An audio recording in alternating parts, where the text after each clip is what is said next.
Start करते हैं। Break से पहले प्रॉब्लम के फर्स्ट पार्ट में फर्स्ट ब्रैकेट फाइंड हो गया था।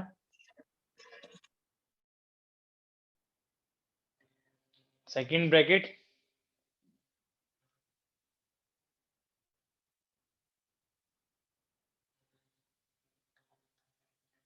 साई टू ब्रैकेट और साई टू आपको कैट वेक्टर गिवन था, ब्रा वेक्टर फाइंड किया तो 2 phi 1 माइनस 3i phi 2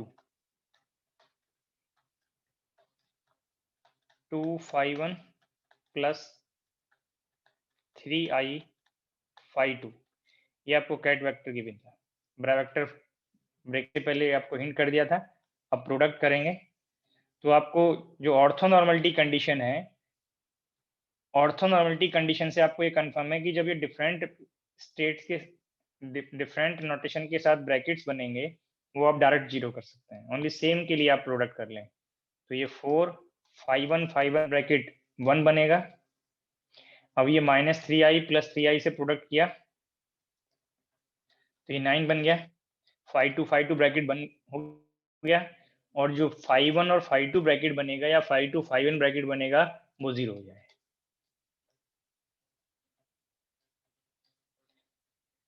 ये आपको यहाँ पे स्टेट से ये आपको कंफर्म हो गया। ये ब्रैकेट्स वैल्यूज आपको यहाँ पे स्पेसिफाई की हुई है, डायरेक्ट आप अप्लाई कर सकते हैं। नेक्स्ट ब्रैकेट है साई 1 ब्रा वेक्टर और psi 2 ket vector.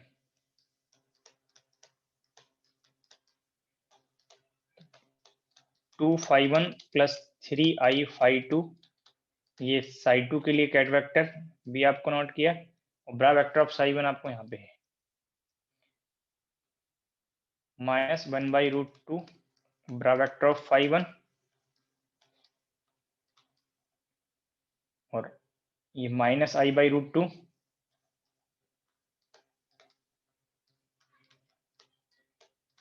Bra vector of phi 2।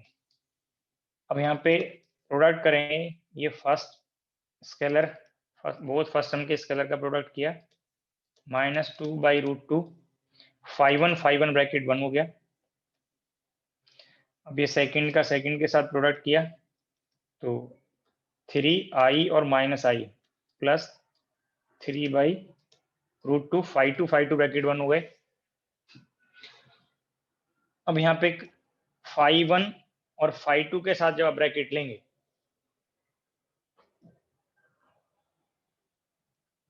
phi 1 का phi 2 के साथ ब्रैकेट 0 बन जाएगा और phi 2 का phi 1 के साथ ब्रैकेट 0 बन जाएगा।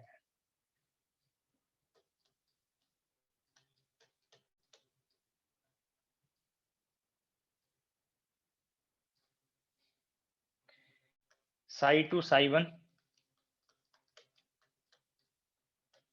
2 phi 1 माइनस 3i phi 2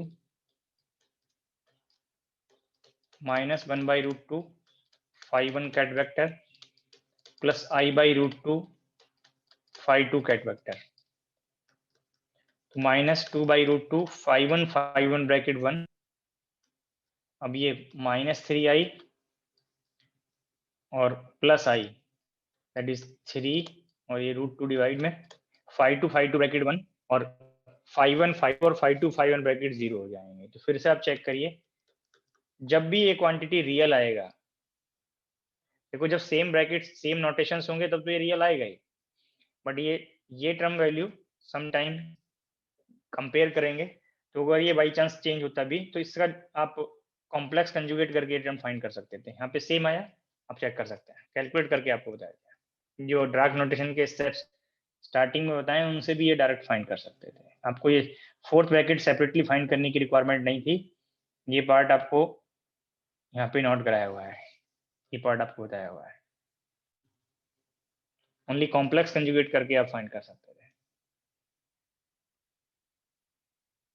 ये आप पार्ट को इसी से कॉम्प्लेक्स कंजुगेट करके फाइंड कर लेते। जब सेम नोटेशन होगा ये टर्म रियल बनेगा, ये आपको यहाँ पे कंफर्म भी हो रहा है।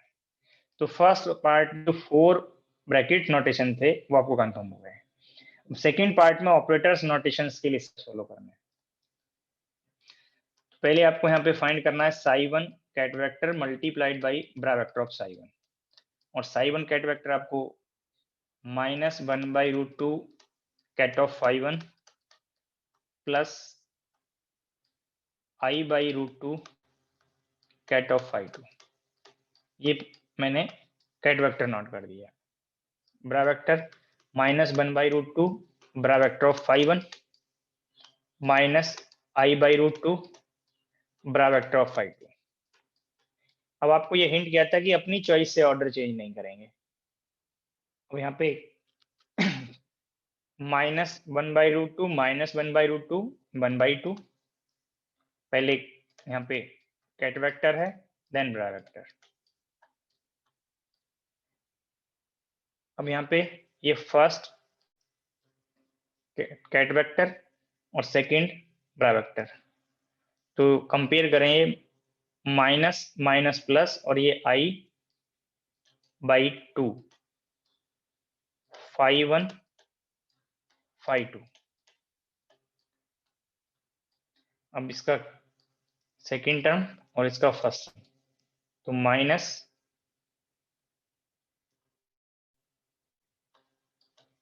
i/2 phi2 phi1।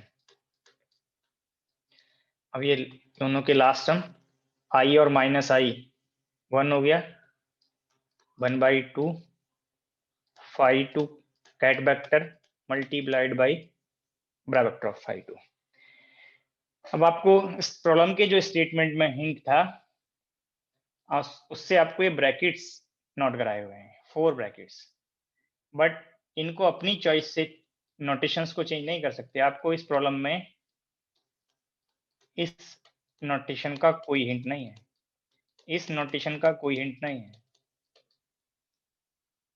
आपको ब्रैकेट्स, जो स्केलर ब्रैकेट्स थे, उनका हिंट था, तो ये ब्रैकेट्स का ऑर्डर अपनी चॉइस से चेंज नहीं करेंगे। आप इसको 1 नहीं कर सकते, इस टर्म को 1 नहीं कर सकते, 0 नहीं कर सकते, इसको 0 नहीं कर सकते, इसको 1 नहीं कर सकते, तो ये एज सच प्रेजेंट रहेंगे। तो ये ऑपरेटर फॉर्म आपको कंफर्म हो रहा है कि ये सिंगल टर्म में कन्वर्ट नहीं हो रहा है, ये स्केलर वैल्यू नहीं आ रहा है, जो आपको मैट्रिक्स पार्ट से हिंट भी कर दिया था। अब अगर इसी में मैट्रिक्स नोटेशन पे जाना हो, सपोज पहले similar expression, similar operator form second part के लिए भी फाइंड कर लें, फिर इसका मैट्रिक्स रिप्रेजेंटेशन हिंट करेंगे नेक्स्ट। तो यहाँ पे psi2 ket vector multiplied by bra vector of psi2। Similar approach से आप फिर से ये रिजल्ट फाइंड कर सकते हैं। तो कैट वेक्टर ऑफ psi2 आपको डिफाइन किया था 2 phi1 और 3i phi2। 2 phi1 ket vector plus 3i phi2 ket vector, 2 phi1 bra vector minus 3i phi2 bra vector. जब ये फिर से ऑल टर्म्स यहाँ पे नोट करेंगे, तो ये 4 phi1 ket vector multiplied by bra vector of phi1, और फर्स्ट का कैट वेक्टर सेकंड का ब्रा वेक्टर के साथ एडजस्ट करेंगे, तो ये minus 6i phi1 ket vector phi2 bra vector plus 6i phi2 bra vector phi2 ket vector bra vector of phi1। अब दोनों phi2 के लिए कैट वेक्टर और ब्रा वेक्टर 3i और माइनस 3i मल्टीप्लाई किया, तो 9 phi2 ket vector bra vector phi2। तो ये आपको फॉर्म बनेंगे ऑपरेटर नोटेशन के लिए। तो सेकंड पार्ट में आपको ऑपरेटर्स फॉर्म पूछा था, ये आपको कंप्लीट हो गया। बट थर्ड पार्ट को फाइंड करने के लिए आपको या तो ट्रेस की प्रॉपर्टी से आप फाइंड कर पाए, और इसके लिए एक इजी मेथड है, ट्रेस की प्रॉपर्टी से और भी इजीली हो जाएगा, बट अब से पहले आप ट्रेस वर्ड जो यूज कर रहे थे वो आप मैट्रिक्स फॉर्म के लिए यूज करते थे। मैट्रिक्स में सम ऑफ डायगोनल एलिमेंट और सम ऑफ आइगन वैल्यूज आप ट्रेस पढ़ते हैं। तो अगर आप ये ऑपरेटर्स, हो सकता है कि सम स्टूडेंट्स को भी ये न्यू नोटेशंस लग रहे हो, तो एक जो पहले आप फेमिलियर मैथमेटिक्स यूज कर रहे हैं उनकर आप कन्वर्ट कर लें, किसी भी ऑपरेटर का आप matrix form, matrix representation find कर सकते हैं। अगर n डायमेंशनल स्पेस है तो आपको ये बताया था कि n cross n matrix order बनेगा, तो 2 डायमेंशनल स्पेस में 2 क्रॉस 2 ऑर्डर बनेगा। अगर इस ऑपरेटर को मैंने a नॉट कर दिया और इस ऑपरेटर को मैंने b नॉट कर दिया, तो मैट्रिक्स a का मैट्रिक्स और b का मैट्रिक्स में नेक्स्ट पेज पे नोट कर रहा हूँ। पहले मैं एग्जैक्ट मेथड बताऊंगा, फिर इसको डायरेक्ट भी आपको नोट कर सकते हैं। तो मैंने किस एलिमेंट के कॉरस्पॉन्डिंग आपको ये एक्सप्रेशन डिस्कस किया था। अगर ऑपरेटर ए का matrix element A M N F को फाइंड करना हो तो आप ये मैट्रिक्स एलिमेंट यूज करेंगे। बी ऑपरेटर के लिए मैट्रिक्स एलिमेंट ऑपरेटर चेंज होगा, ओनली जो रो और कॉलम इंडिसेस हैं वो आपको सिमिलर नोट करने हैं। तो अगर यहाँ ए है तो ये सिर्फ इस नोटेशन में ऑपरेटर चेंज हुआ है, बाकी आप सिमिलर स्टेप कंपेयर कर सकते हैं बी ऑपरेटर के लिए। सिमिलर नोटेशंस आप इंडिसेस, कैट नोटेशन, ब्रा वेक्टर नोटेशन, वो आप एनालॉजी कर सकते हैं। तो अगर हमें फर्स्ट ऑपरेटर का फर्स्ट रो का फर्स्ट एलिमेंट फाइंड करना है तो यहाँ पे हमें रिक्वायर्ड होगा phi1 bra vector operator phi1 ket vector. अब ए ऑपरेटर आपको यहाँ पे मैंने ये फाइंड करा रखा है, जहां ऑपरेटर है ए नोटेशन है, ये ऑपरेटर फॉर्म प्लेस कर दीजिए। तो ये ब्रा वेक्टर ऑफ phi1 एस सच, और ये जो राइट में कैट वेक्टर फॉर्म है वो एस सच। मिडिल में ऑपरेटर नोटेशन था, ये ऑपरेटर फॉर्म को मैंने पहले कैलकुलेट कराया है, ये प्लेस कर देंगे। 1/2 phi1 ket vector phi1 bra vector plus i/2 phi1 ket vector phi2 bra vector minus i/2 phi2 ket vector phi1 bra vector plus 1/2 phi2 ket vector phi2 bra vector. जहां पे operator notation था मैंने operator का form place कर दिया। अब ड्राक notation के step follow करेंगे। 1/2 स्केलर वैल्यू है, 1/2 एस एच। जैसे ही 1/2 आपने लेफ्ट में नोट किया, phi1 ब्रैकेट बन गया, और ये phi1 ब्रा वेक्टर इस कैट वेक्टर के साथ एडजस्ट होके आपको यहाँ पे 2 ब्रैकेट्स बन गए, और बोथ ब्रैकेट phi1 है। ऐसे इस रिमेनिंग टर्म को आप एडजस्ट करेंगे तो ये i/2 लेफ्ट में नोट किया, और यहाँ पे ये ब्रा वेक्टर phi1 इस कैट वेक्टर phi1 से एडजस्ट होगा। अब राइट में ये इसके phi1 कैट वेक्टर के राइट में phi2 ब्रा वेक्टर है, और यहाँ पे phi1 कैट वेक्टर के साथ एडजस्ट होगा, तो ये phi2 phi1 ब्रैकेट बनेगा। मैं यहाँ पे all points, all notations, all bracket notations में नोट कर रहा हूँ, जिस बाकी को फिर आप सिमिलर वे में ट्राई कर सकते हैं। ये माइनस i/2, यहाँ पे फिर से 2 ब्रैकेट्स का प्रोडक्ट बनेगा, phi1 phi2 and phi1 phi1, और लास्ट सम से 1/2 phi1 phi2 ब्रैकेट और phi2 phi1 ब्रैकेट। ये ड्राक नोटेशन के जो स्टेप्स मैंने बताए थे, ओनली स्केलर को मैंने आउटर में नोट किया है, बाकी पार्ट जो भी जिस साइड नोटेशन था, यहाँ पे ये ब्रा वेक्टर नोटेशन था पहले, तो मैंने यहाँ पे ब्रा वेक्टर नोटेशन लिखा, फिर इसके साथ ये कैट वेक्टर नोटेशन एडजस्ट हो गया, ये कैट वेक्टर बन गया, तो उससे जो भी ब्रैकेट फॉर्म बनेगा वो नोट हो गए। अब ये ब्रैकेट्स की वैल्यूज आपको सभी को नोन है, प्रॉब्लम के थ्रू ये ब्रैकेट्स की कंडीशन आपको नोन है। जहाँ पे भी डिफरेंट ब्रैकेट बन रहा होगा, यहाँ पे डिफरेंट ब्रैकेट है, ये डिफरेंट ब्रैकेट है, ये डिफरेंट ब्रैकेट है, तो जहां पे भी डिफरेंट ब्रैकेट नोटेशंस बनेंगे वो 0 बन जाएंगे।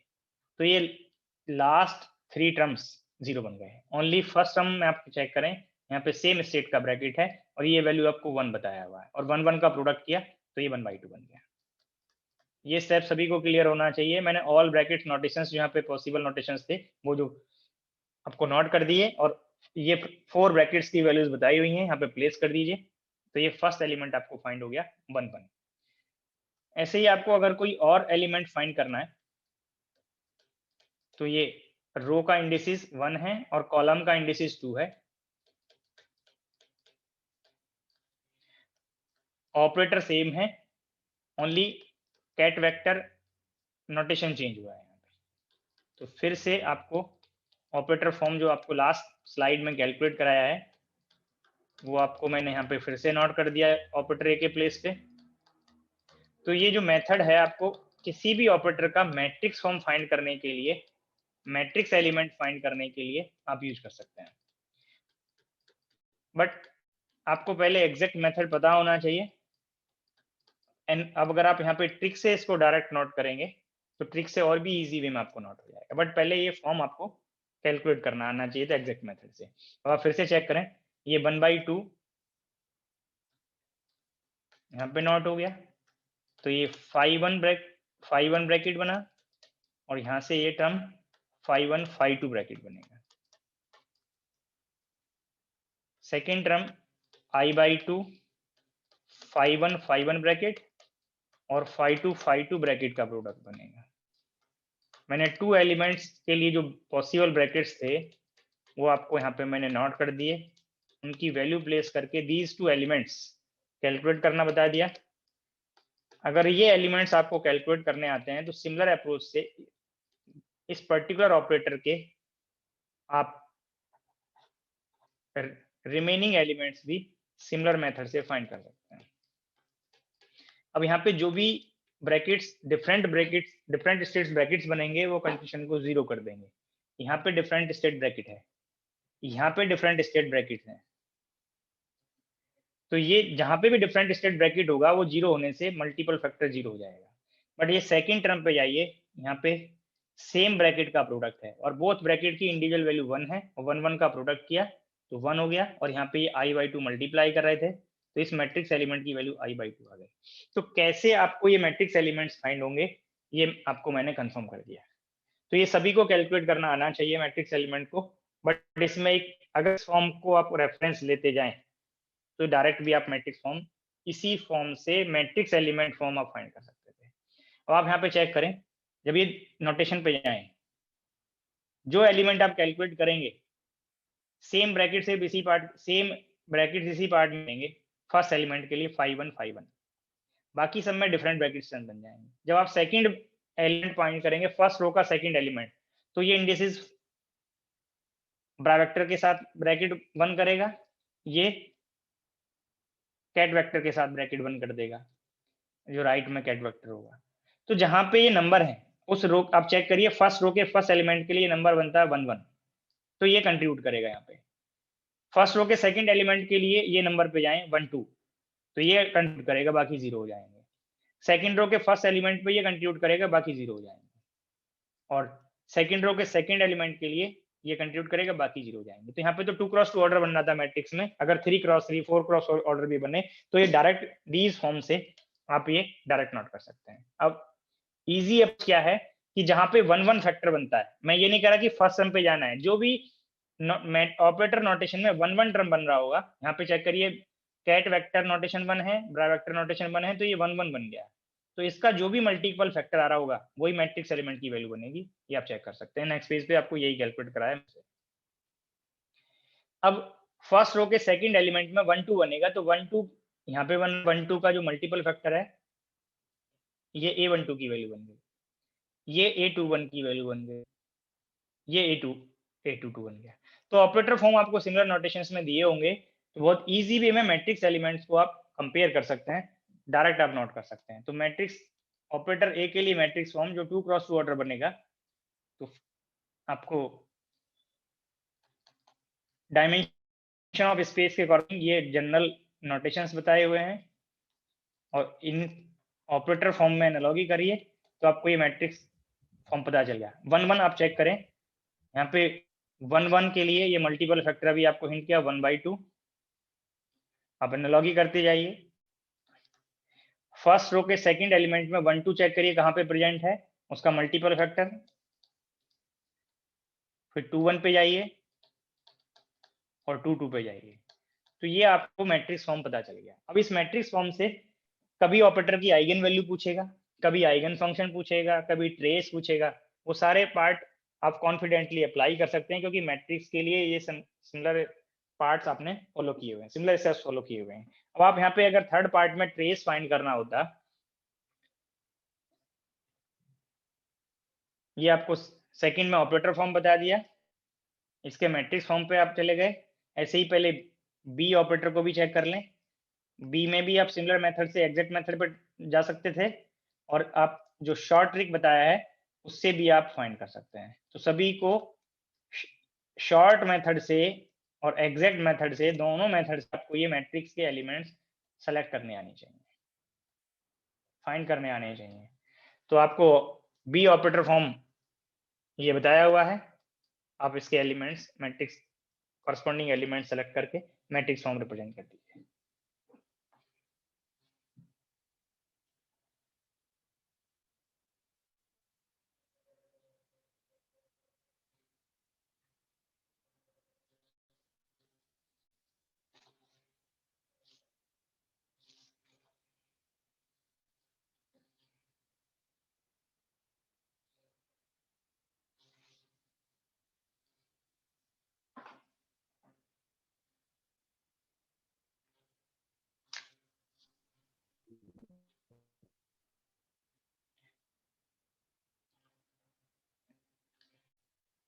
पे कंपेयर करें 1 1, और 1 1 का मल्टीपल फैक्टर है यहाँ पे 4, 1 2 का मल्टीपल फैक्टर है -6i, 2 1 का मल्टीपल फैक्टर है 6i, और 2 2 का मल्टीपल फैक्टर है 9।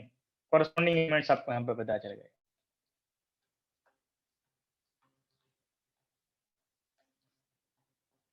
तो शॉर्ट मेथड से आपको डायरेक्ट आपको कंपेयर करना बता दिया मैंने। कोई भी मैट्रिक, कोई भी ऑपरेटर अगर आपको ये डार्क नोटेशन के फॉर्म में दिया है तो वहां से आप ये डायरेक्ट मैट्रिक्स फॉर्म फाइंड कर सकते हैं। आपको ये सिमिलर अप्रोच से ये मैट्रिक्स एलिमेंट सेपरेटली फाइंड नहीं होंगे। आपको जो ये फॉर्म दिया होगा वहां पे प्रॉब्लम के स्टेटमेंट में, इन आप डायरेक्ट मैट्रिक्स फॉर्म बना सकते हैं।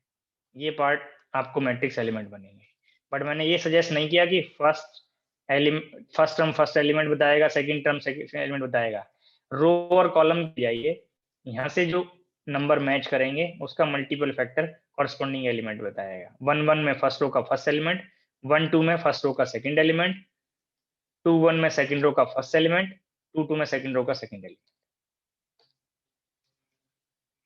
अब आप मैट्रिक्स फॉर्म बोथ ऑपरेटर्स के लिए डार्क नोटेशन फॉर्म भी पता है, और कैसे हम इस ऑपरेटर्स पार्ट को, ये नोटेशन बताएं कि ये ऑपरेटर्स हैं। और अब आपको यहाँ पे हो सकता है किसी को ये डाउट हो रहा कि कैसे बचते, बट आपको ये बताया कि ऑपरेटर्स का मैट्रिक्स इक्विवेलेंट आप बना सकते हैं। आप चेक कर लीजिए, यहाँ पे ये मैट्रिक्स रिप्रेजेंटेशन फॉर्म बन गया। अब इसी में थर्ड पार्ट में अब आपको ट्रेस फाइंड करना है, trace of A. Trace find करने के लिए अब आपको यहाँ पे मैट्रिक्स फॉर्म दिया था, सम ऑफ डायगोनल एलिमेंट पे जा सकते थे। अगर आप इसकी आइगन वैल्यूज फाइंड कर लें तो आप सम ऑफ आइगन वैल्यूज से फाइंड कर सकते थे। जो भी क्वेश्चन के अकॉर्डिंग वहां पे अगर आपको हिंट अवेलेबल हो उससे आप रिजल्ट फाइंड कर सकते हैं। तो sum of diagonal element first case में हाफ हाफ आ रहा है, बोथ एलिमेंट्स हाफ हाफ हैं और इसका सम किया तो ये 1 हो गया। सेकंड ऑपरेटर के लिए ट्रेस आपको फाइंड करना है, जो इजीली मैट्रिक्स फॉर्म से आप फाइंड कर सकते हैं। सम ऑफ डायगोनल एलिमेंट ये 13 आ गया। बट ये इजी तब हुआ जब आपने ये मैट्रिक्स एलिमेंट फाइंड कर लिए या मैट्रिक्स रिप्रेजेंटेशन ऑपरेटर का फाइंड कर लिया।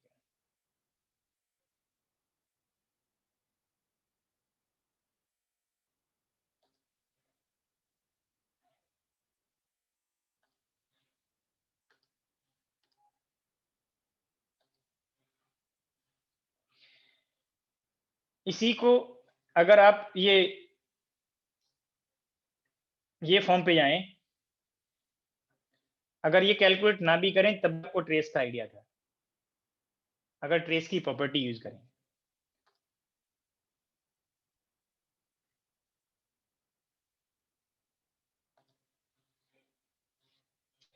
ट्रेस अगर आप यहाँ पे मैट्रिक्स की प्रोडक्ट के कॉरस्पॉन्डिंग ट्रेस आप पढ़ते हैं, तो trace of A B, two matrix के प्रोडक्ट में ट्रेस ऑफ बी ए।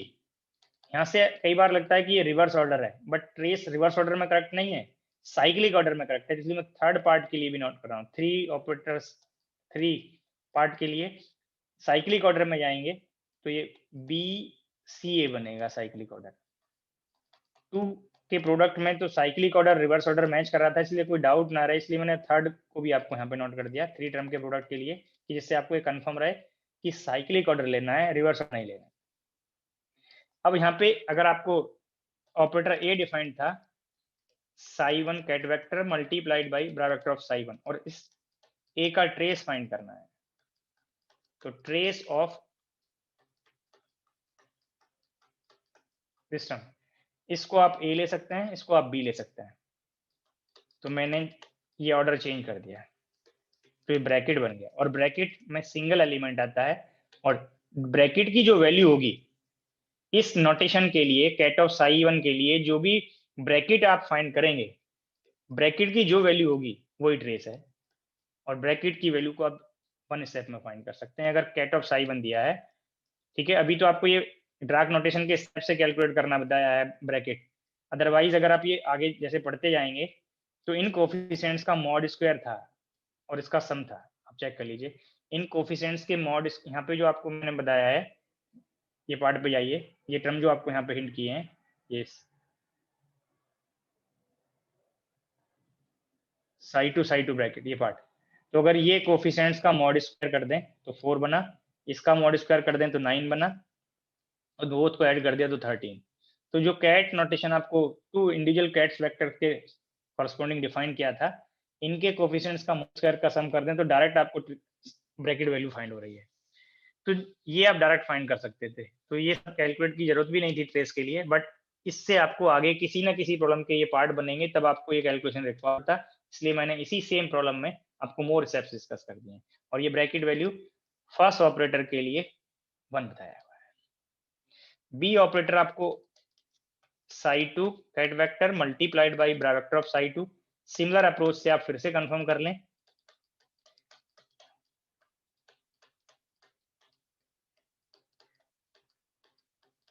तो यहाँ पे फिर से प्रॉपर्टी लगाया ट्रेस का, तो psi2 ब्रैकेट बन गया, और psi2 ब्रैकेट भी आपने फाइंड किया है, दैट इज 13। अगर मैट्रिक्स फॉर्म पता है तब तो trace sum of diagonal element से इजीली पड़ेगा, बट अगर मैट्रिक्स फॉर्म नहीं दिया है तो इस प्रॉपर्टी से इजी पड़ेगा, जो भी आपको एग्जाम में कॉन्फिडेंटली करेक्टली अप्लाई कर पाए उससे आप ट्राई कर दीजिए। तो जो प्रॉब्लम आपको नोट कराया है मैंने वो कंप्लीट हो गया। अब इसी में कुछ पॉइंट मैं सजेस्ट कर देता हूँ, अगर आपको ये ऑपरेटर फॉर्म में ये पार्ट दिया होता, कई बार आपसे कहेगा कि for the given operator A defined as in this form find the eigen values of the operator, what are the eigen values of the operator defined as this.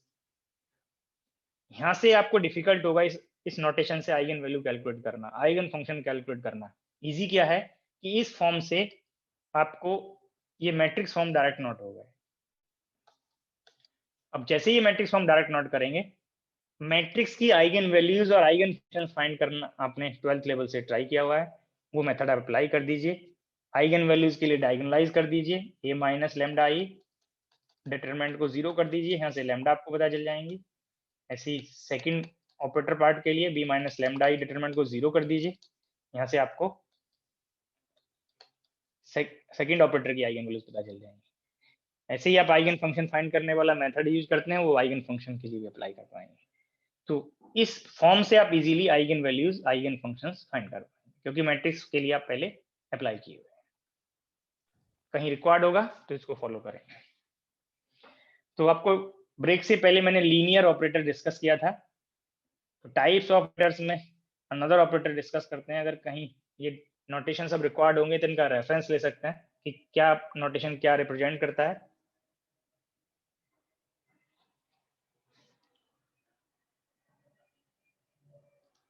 Hermitian operator जो important operator है, direct और indirect कहीं ना कहीं ये apply होता जाएगा, Hermitian operator की condition.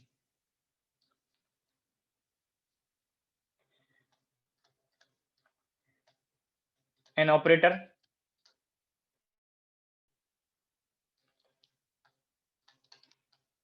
is said to be Hermitian operator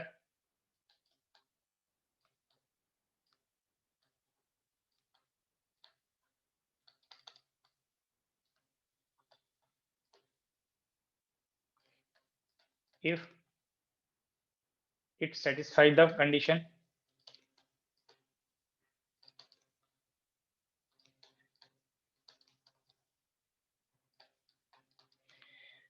अब ऑपरेटर के एक्शन के करस्पॉन्डिंग आपको डिफरेंट वे में ये कंडीशन चेक करनी हो सकती है।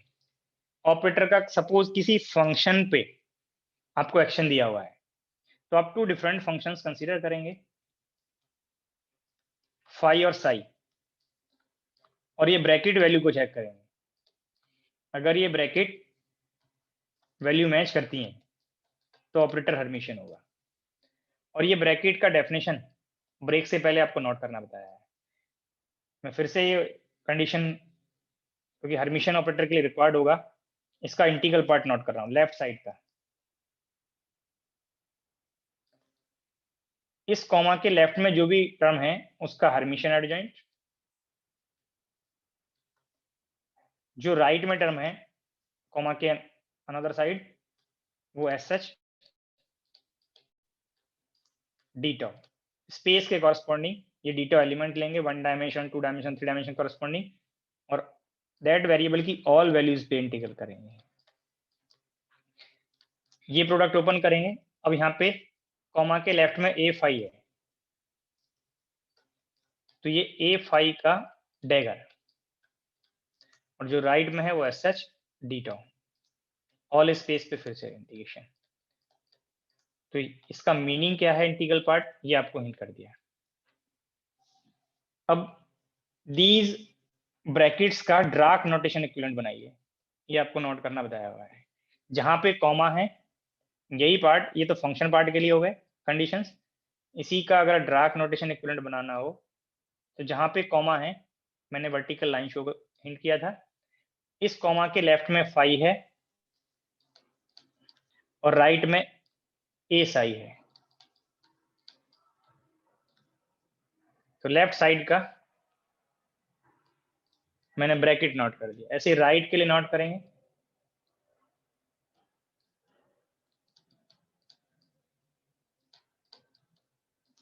ये मैंने ब्रैकेट राइट के लिए नोट कर दिया। अब ये ऑपरेटर साई पे ऑपरेट होगा, कोई रिजल्ट देगा, और उस रिजल्ट से मैंने आपको ये हिंट किया था कि उसको आउटर में नोट करना है, तो ये इसी टर्म को लाइक दिस भी नोट कर सकते हैं। और ये टर्म से जब आप इस स्केलर को इस ब्रा वेक्टर नोटेशन से आउटर में नोट करते हैं तो कॉम्प्लेक्स कंजुगेट आता है, बट ऑपरेटर के लिए वो टर्म डैगर बनेगा। तो लाइक दिस आप इसको नोट कर सकते हैं। ये दोनों मीनिंग सेम है, ये दोनों पार्ट। कंडीशन को चाहे इस फॉर्म में हिंट करें चाहे इस पार्ट के लिए, अगर ये कंडीशंस फुलफिल होंगी, ये फंक्शन पार्ट के लिए, ये ड्राक नोटेशन पार्ट के लिए, then operator is called Hermitian operator. अब अगर एक थर्ड पार्ट और है, अगर ऑपरेटर जब हाँ जी, जब ऑपरेटर पे डैगर होगा तो वो ब्रा पे ऑपरेट करेगा, और जब डैगर नहीं होगा तो वो कैट पे ऑपरेट करेगा। नहीं, जहां पे रखा है वो किधर भी हो सकता है।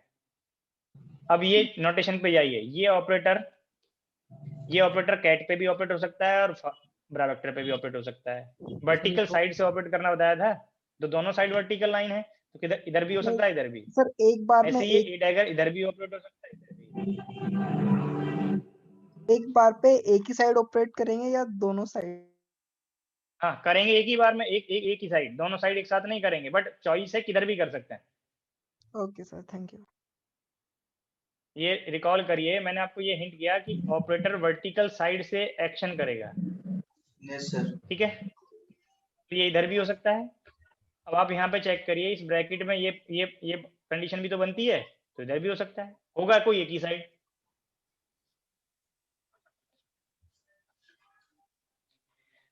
अब ऐसा भी हो सकता है कि किसी ऑपरेटर का आपको matrix form given. Sir right side में जो पहला इक्वेशन है, मतलब उसको थोड़ा सा एक्सप्लेन कर दीजिए, नहीं समझ में आ रहा क्या, जो ये फाई और साई के साथ दोनों से।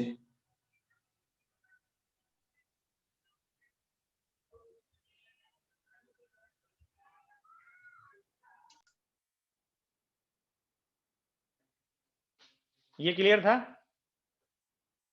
जिनको डाउट है अभी जो नोट किया मैंने, ये क्लियर है? यस सर, सर ये क्लियर है। ये इंटीग्रल पार्ट बताया, और इस ब्रैकेट का ये कैट नोटेशन और ब्रैकेट नोटेशन बनाना बताया था, ब्रैकेट नोट करना बताया था। बहुत इजी अप्रोच है, जहां एक कॉमा लगा हुआ है वहां वर्टिकल लाइन रिप्लेस कर दीजिए, इसको ब्रैकेटर और इसको कैट वेक्टर नोट कर दीजिए। यस आप एक बार खुद से ट्राई करिए वहां पे जिस पे डाउट हो रहा है।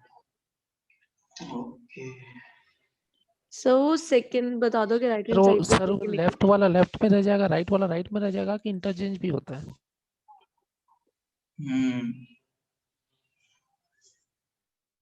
इसके इक्विवेलेंट मैंने ये लिखा है, चेक कर लीजिए, जो एनालॉजी बताया मैंने कॉमा के प्लेस पे वर्टिकल लाइन, अब इस कॉमा के जो लेफ्ट साइड था और जो राइट साइड था, अब चेक करिए, लेफ्ट वाले को ब्रैकेटर और राइट वाले को कैट वेक्टर।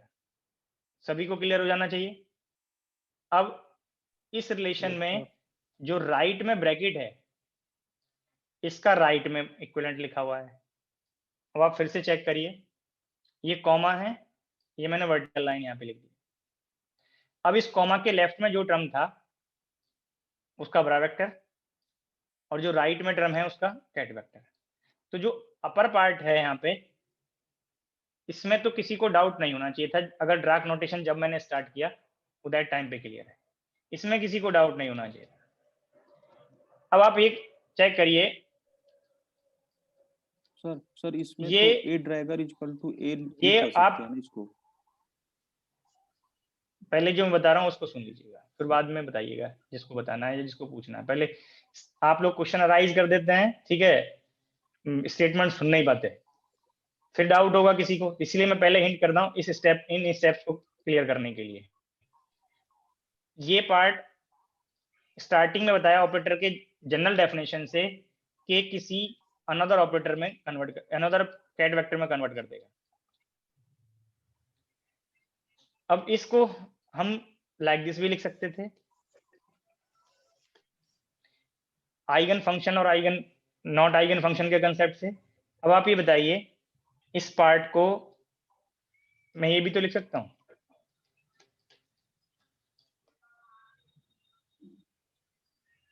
क्लियर है सभी को? Yes sir.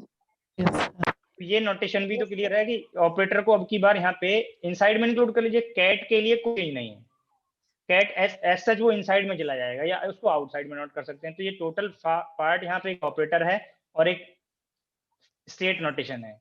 तो इस कैट ऑपरेटर को जब नोटेशन से आउटर में नोट करेंगे तो एज सच आ जाएगा, और जब ब्रैकेटर से आप इसको नोट करेंगे तो ये स्केलर में तो ऑर्डर पे कोई डाउट नहीं रहेगा, क्योंकि कोई भी कैट नोटेशन कोई भी ऑपरेटर स्केलर से कम्यूट करेगा, बट ऑपरेटर में आपको अलर्ट रहना है। अब इस पार्ट को मैं यहाँ पे हिंट कर रहा हूँ, A5 ए ऑपरेटर है, तो इसको जब हम आउटर में नोट करेंगे तो जो ऑपरेटर नोटेशन है, ये ऑपरेटर नोटेशन पे डैगर आएगा, और इसको वर्टिकल साइड ही नोट करेंगे, ऑपरेटर के लिए रेस्ट्रिक्शन बताया। तो इजी वे में आपको ये जो अपर रिलेशन लिखा था, ये इसको आप लेफ्ट साइड में लेफ्ट साइड के इक्विवेलेंट नोट करिए, राइट साइड में राइट साइड के इक्विवेलेंट नोट करिए। तो ये जैसे ही अब आपको कंफर्म हुआ, यहाँ पे फंक्शन पार्ट के लिए है, ये ड्रैग नोटेशन के लिए है, बट इसी में सम टाइम किसी ऑपरेटर का मैट्रिक्स फॉर्म दिया हो सकता है, और जब मैट्रिक्स फॉर्म में होगा तो आप मैट्रिक्स, गिवन मैट्रिक्स हर्मिशियन है या नहीं, वो आप कंडीशन अप्लाई किए हुए हैं कि ए डैगर एक इक्वल आएगा। ऑपरेटर में ये कंडीशन जरूरी नहीं कि आप करेक्टली सॉल्व कर पाए, ये ऑपरेटर के लिए हो सकता है कि कोई ऑपरेशन यहाँ पे आप स्किप कर दें, ये मैट्रिक्स पार्ट के लिए कंडीशन है। जब कोई ऑपरेटर फर्स्ट टाइम पढ़ेंगे और ऑपरेटर का फंक्शन पे एक्शन पता है तो ये अप्लाई करेंगे, जिसमें आप इस पार्ट में ऑटोमेटिकली ट्रांसपोज और कॉम्प्लेक्स कंजुगेट दोनों पार्ट आ जाते हैं इस इंटीग्रल पार्ट के लिए। बट अगर आप डायरेक्ट नोट करने लगे तो हो सकता है कि आप वहां पे कॉम्प्लेक्स कंजुगेट छोड़ दें, कभी कभी ट्रांसपोज छोड़ दें। जो डैगर है ऑपरेटर में टू पार्ट को इंक्लूड करता है, कॉम्प्लेक्स कंजुगेट एंड ट्रांसपोज, चाहे वो आप किसी भी ऑर्डर में कर सकते हैं।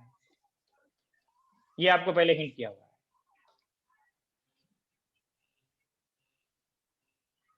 अब अगर जो पॉइंट्स मैंने यहाँ पे एक्सप्लेन किए उनमें किसी को कोई डाउट है तो पूछ।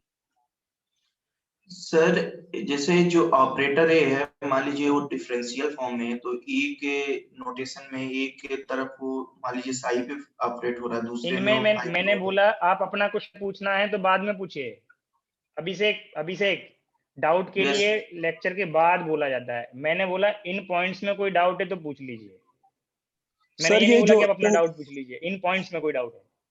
सर फंक्शन पार्ट में जो दूसरा स्टेप लिखा है ना सर आपने इस तरफ लेफ्ट वाले साइड, उसको एक बार फिर से रिपीट कीजिए। हाँ जी, हाँ जी, आप लोग जब बताते हैं तब कंसंट्रेट नहीं होते हो। मैं बार बार लास्ट स्लाइड शो करनी पड़ती है। मैं स्टार्टिंग में ही आपको तब हो सकता है सब कुछ स्टूडेंट्स को ये लग रहा हो कि सर ये हम पे तो ये आता है, सर जबरदस्ती टाइम वेस्ट कर रहे हैं। मैं जो भी लिखता हूँ कहीं ना कोई आगे जरूर इंपॉर्टेंस होता है। मैंने सबसे पहले आप ये देखिए, इस ड्राफ्ट नोटेशन एक्सप्लेनेशन में सबसे पहले मैंने ये ब्रैकेट नोटेशन बताया है और इसका इंटीग्रल इक्विवेलेंट बताया है, क्योंकि यहाँ पे हम पहले जो पढ़ रहे थे इसमें ऑपरेटर नहीं आ रहा था। इस पार्ट में सिर्फ फंक्शन पार्ट था और स्केलर था, और स्केलर के लिए जो डैगर होता है वो कॉम्प्लेक्स कंजुगेट से कर जाता है। बट इसी को ऑपरेटर के लिए जनरलाइज अगर करेंगे तो यही पार्ट ओपन होके डैगर में चेंज हो जाएगा, क्योंकि स्केलर में तो डैगर और कॉम्प्लेक्स कंजुगेट सेम रहता है, बट ऑपरेटर्स के लिए डैगर और कॉम्प्लेक्स कंजुगेट दोनों अलग ऑपरेशन बन जाते हैं, क्योंकि वहां पर ट्रांसपोज भी करना होता है। तो ये जनरलाइज पार्ट ये है। जब हमें कंफर्म होगा कि इसमें सभी स्केलर्स हैं तब ये इसमें कन्वर्ट हो जाएगा। अगर ये प्रोडक्ट क्लियर है, ये इंटीग्रल पार्ट क्लियर है, तब तो कोई डिफिकल्टी नहीं होनी चाहिए। ये क्लियर हुआ यस सर, जो पूछ रहे थे? Yes sir, yes sir. ये मैंने ऑपरेटर्स स्केलर्स सभी के लिए जनरलाइज कर दिया डैगर नोटेशन में, तो आप इजीली ये पार्ट पे जाइए। इस कॉमा के लेफ्ट में जो भी टर्म है, अब चाहे स्केलर हो चाहे ऑपरेटर हो, इसमें डैगर कर दीजिए।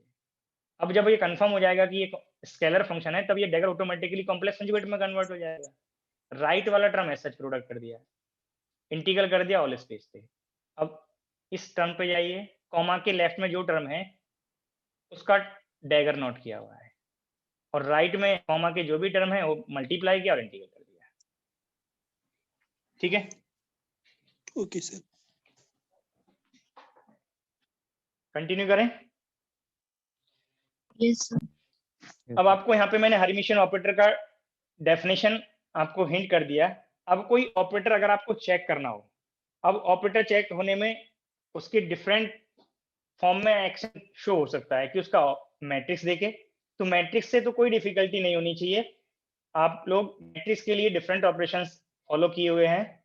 हर्मिशियन में आप कैसे ट्रांसपोज करना है, कैसे कॉम्प्लेक्स कंजुगेट लेना है, वो आप मैट्रिक्स के एलिमेंट्स और नंबर ऑफ रो और कॉलम को एक्सचेंज करके आप डैगर फाइंड कर सकते हैं। बट प्रॉब्लम तब अराइज होगा जब कोई ऑपरेटर आप फर्स्ट टाइम फंक्शन के एक्शन पे चेक कर रहे होंगे।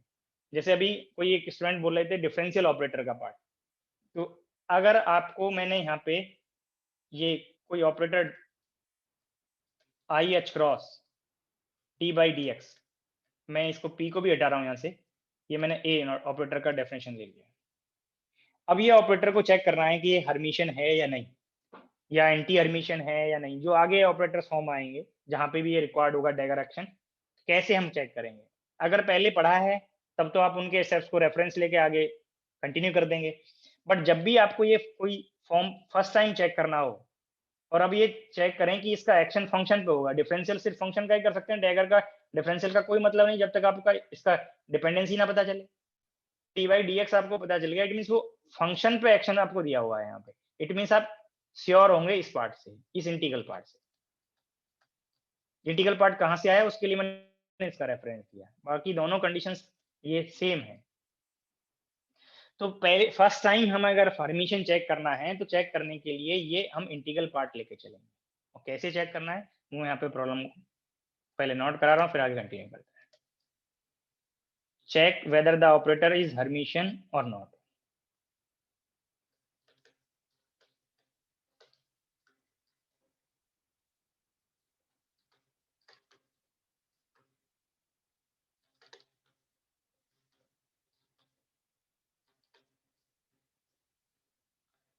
और ऑपरेटर ये चाहे डेफिनेशन यहाँ पे नोट करें या इसके आगे कंटिन्यू करते हैं।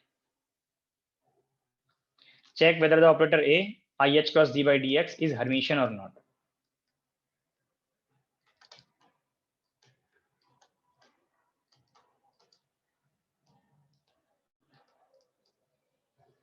जब आपको ये कंफर्म हो जाएगा तो उसको रेफरेंस लेके आगे इसके फंक्शंस पे अप्लाई कर सकते हैं, बट फर्स्ट टाइम आपको भी यहाँ पे कंफर्म करना है, तो हम इस इंटीग्रल मेथड से इसको कंफर्म करेंगे। तो चेक करने के लिए हम इसका इस रिलेशन का लेफ्ट हैंड साइड स्टार्ट करेंगे। वन डायमेंशनल डिफरेंशिएशन है, तो all space change to -∞ to +∞, और यहाँ पे डिफरेंट फंक्शंस ऑफ x आप कंसीडर करेंगे, एक फाई और एक साई। इसका इंटीग्रल पार्ट ओपन करेंगे, integration -∞ to +∞ phi dagger operator a psi x dx। एक पॉइंट और रिकॉल करें, मैंने जब आपको एक्सपेक्टेशन बताया था तो ये ब्रैकेट लगा के ये हिंट किया था कि कहाँ तक ऑपरेट करना है। वो पॉइंट पे भी अलर्ट रहेंगे, कभी फिर से मिस्टेक करने लगे। हो सकता है किसी बुक में आपको ये जो ब्रैकेट है ये जस्ट लाइक दिस ओपन किया हुआ हो, इससे आगे जब मल्टी डायमेंशनल प्रॉब्लम सॉल्व करेंगे तो डाउट रहेगा। इसलिए आपको ये पता होना चाहिए कि कहाँ तक ऑपरेटर का एक्शन है। ऑपरेटर का एक्शन फंक्शन पे है। अब ये ऑपरेटर का फॉर्म प्लेस करें यहाँ पे, integration limit -∞ to +∞ phi dagger function of x IH cross del by del x और d by dx psi function of x dx। अब IH क्रॉस कांस्टेंट है, outside integration limit -∞ to +∞ phi dagger. अब इसका dependency मैंने आपको यहाँ पे argument में बताया है, नेक्स्ट स्टेप में डिपेंडेंसी हाइड कर रहा हूँ मैं। Phi dagger d by dx of psi. अब डिफरेंशिएशन सिर्फ इस साई तक है, dx पे नहीं है। अब इसको सिंप्लीफाई करने के लिए, इस फॉर्म से कंपेयर करने के लिए इंटीग्रेशन बाई पार्ट्स करेंगे, और इंटीग्रेशन बाई पार्ट्स के लिए फर्स्ट और सेकंड फंक्शन आप एज्यूम करते हैं, और लाइक दिस आप एज्यूम करेंगे कि यहाँ पे इजीली आप कंपेयर कर पाए। जब इस पार्ट का डिफरेंशियल करेंगे तो ये सेकंड ऑर्डर डेरिवेटिव में कन्वर्ट हो जाएगा, बट अगर इसका इंटीग्रल करेंगे तो फंक्शन ऑफ साई में कन्वर्ट हो जाएगा। तो आप चेक करिए, यहाँ पे फंक्शन ऑफ साई आपको लाना है, फंक्शन ऑफ एक्स साई लाना है। तो हायर ऑर्डर डेरिवेटिव्स को लोअर डेरिवेटिव्स में कन्वर्ट करना है अगर कंपेयर करने के लिए, तो डेरिवेटिव्स हायर ऑर्डर वाले टर्म को सेकंड फंक्शन आप एज्यूम करेंगे।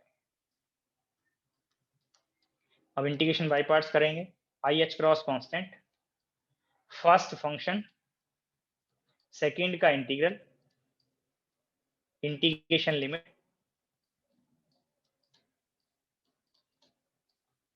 माइनस फर्स्ट का डिफरेंशियल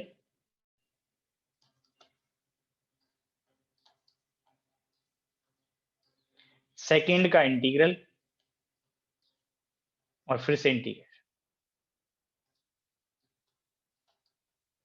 तो यहां तक तो कोई डिफिकल्टी नहीं थी इंटीग्रेशन बाय पार्ट्स। आप लोग जहां पे भी ये इंटीग्रल पार्ट यूज होता है आप अप्लाई करते हैं। अब यहाँ पे जब इंटीग्रेशन बाय पार्ट्स करेंगे तो जो भी फर्स्ट टर्म आएगा उसको जीरो करेंगे। जीरो होने का रीजन आपको पता होना चाहिए। ये रिकॉल करिए, मैंने आपको बाउंड स्टेट वेव फंक्शन की कंडीशन बताया था। जब आप कोई पार्टिकल को ऑब्जर्व करेंगे तो बाउंड स्टेट पार्टिकल के कॉरस्पॉन्डिंग आपको कुछ कंडीशंस बताइए फिजिकली एक्सेप्टेबल वेव फंक्शन की। तो इन एक्सट्रीम लिमिट्स पे अगर पार्टिकल को आप रिप्रेजेंट कर रहे हैं, पार्टिकल के रिगार्डिंग मेजरमेंट कर रहे हैं, वेव फंक्शन बाउंड स्टेट को रिप्रेजेंट करता है, तो जैसे ही आप x को ±∞ करेंगे साई टेंड्स टू 0 जाएगा। तो ये बोथ फंक्शंस जो यहाँ पे जिनसे आप इंफॉर्मेशन ले रहे हैं ये टेंड्स टू 0 जाएंगे, और जैसे ही आप ये वैल्यू 0 करेंगे जो फर्स्ट टर्म है चाहे किसी भी वेरिएबल, अभी तो यहाँ 1 डायमेंशन है, एक ही वेरिएबल था x, x से आपको कंफर्म हो गया। अगर मोर देन 1 वेरिएबल होंगे तो चाहे वो x से जाएं, y से जाएं, z से जाएं, या r, थीटा, फाई, किसी से भी जाएं किसी पर्टिकुलर रिप्रेजेंटेशन में, ये first term integration by parts में ये 0 बन जाएगा। अब चाहे वो 2 फंक्शन का प्रोडक्ट हो, लाइक दिस भी हो सकता है, psi D phi by D x, ये टर्म 0 बनेगा तो ये इस पार्ट को फिर से 0 कर देगा।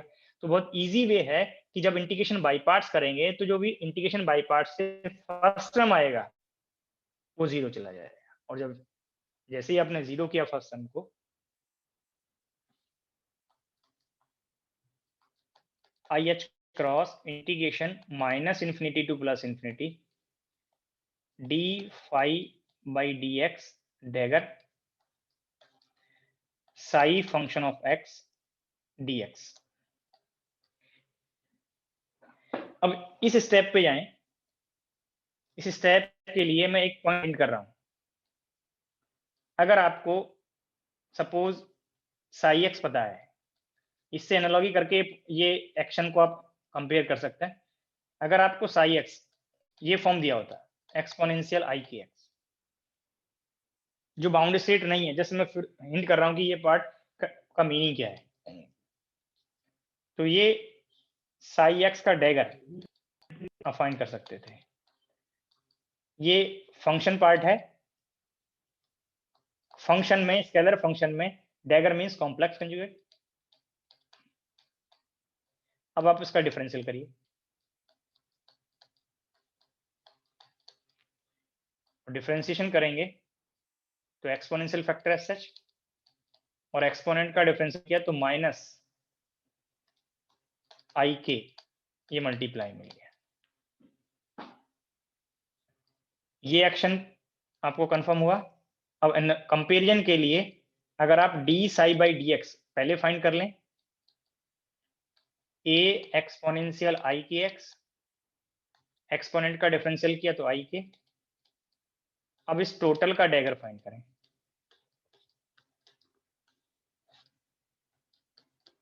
तो जब डैगर फाइंड करेंगे तो आई माइनस आई में कन्वर्ट होगा, के रियल होता है, ए जनरली कॉम्प्लेक्स है, और एक्सपोनेंट में आई को माइनस आई किया। तो अब ये एनालॉजी करिए, ये दीज टू टर्म्स मैच करता है। जब ऑपरेटर का एक्शन फंक्शन पे आपने अप्लाई कर दिया तो ये दीज टू एक्शंस मैच करता है।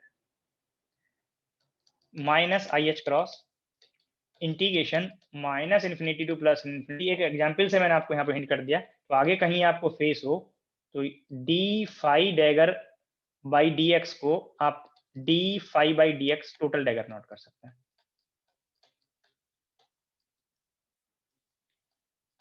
इस स्टेप से मैंने ये केस नोट किया है, ये सभी को क्लियर हो जाना चाहिए इसका एग्जाम्पल वाइज, क्योंकि नॉन फंक्शन पर आप ये एक्शन को चेक कर सकते हैं कि इसका मीनिंग क्या है, वो मैंने आपको राइट में सजेस्ट कर दिया।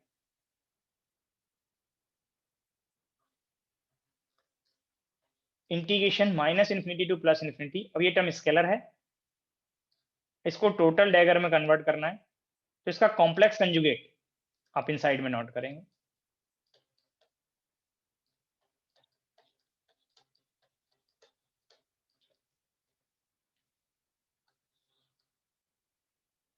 एक स्टेप आपको यहाँ पे मैं हिंट कर दूं, अगर कोई स्केलर को आप ऑपरेटर से प्रोडक्ट कर रहे हैं, या ऑपरेटर और ये सी स्केलर है और ये ऑपरेटर है, तो यहाँ पे ऑपरेटर का डैगर और सी स्केलर है तो इसका कॉम्प्लेक्स कंजुगेट, और ऑपरेटर स्केलर से कॉम्यूट करता है, तो चाहे इसको लेफ्ट में नोट करें चाहे राइट में नोट करें।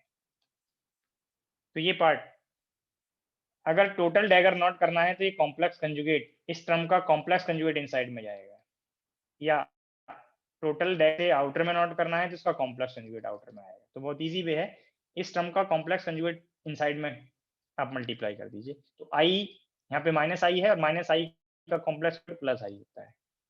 और जैसे ये स्टेप आपको कंफर्म हुआ, आप एनालॉजी कर सकते हैं। ऑपरेटर, ये टर्म ऑपरेटर है, phi dagger psi DX, left hand side से स्टार्ट किया, राइट हैंड साइड मैच कर गया।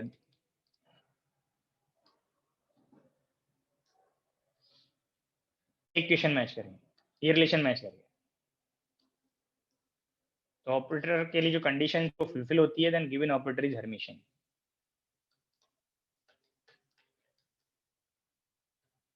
The operator A that defined as IH cross D by DX is Hermitian.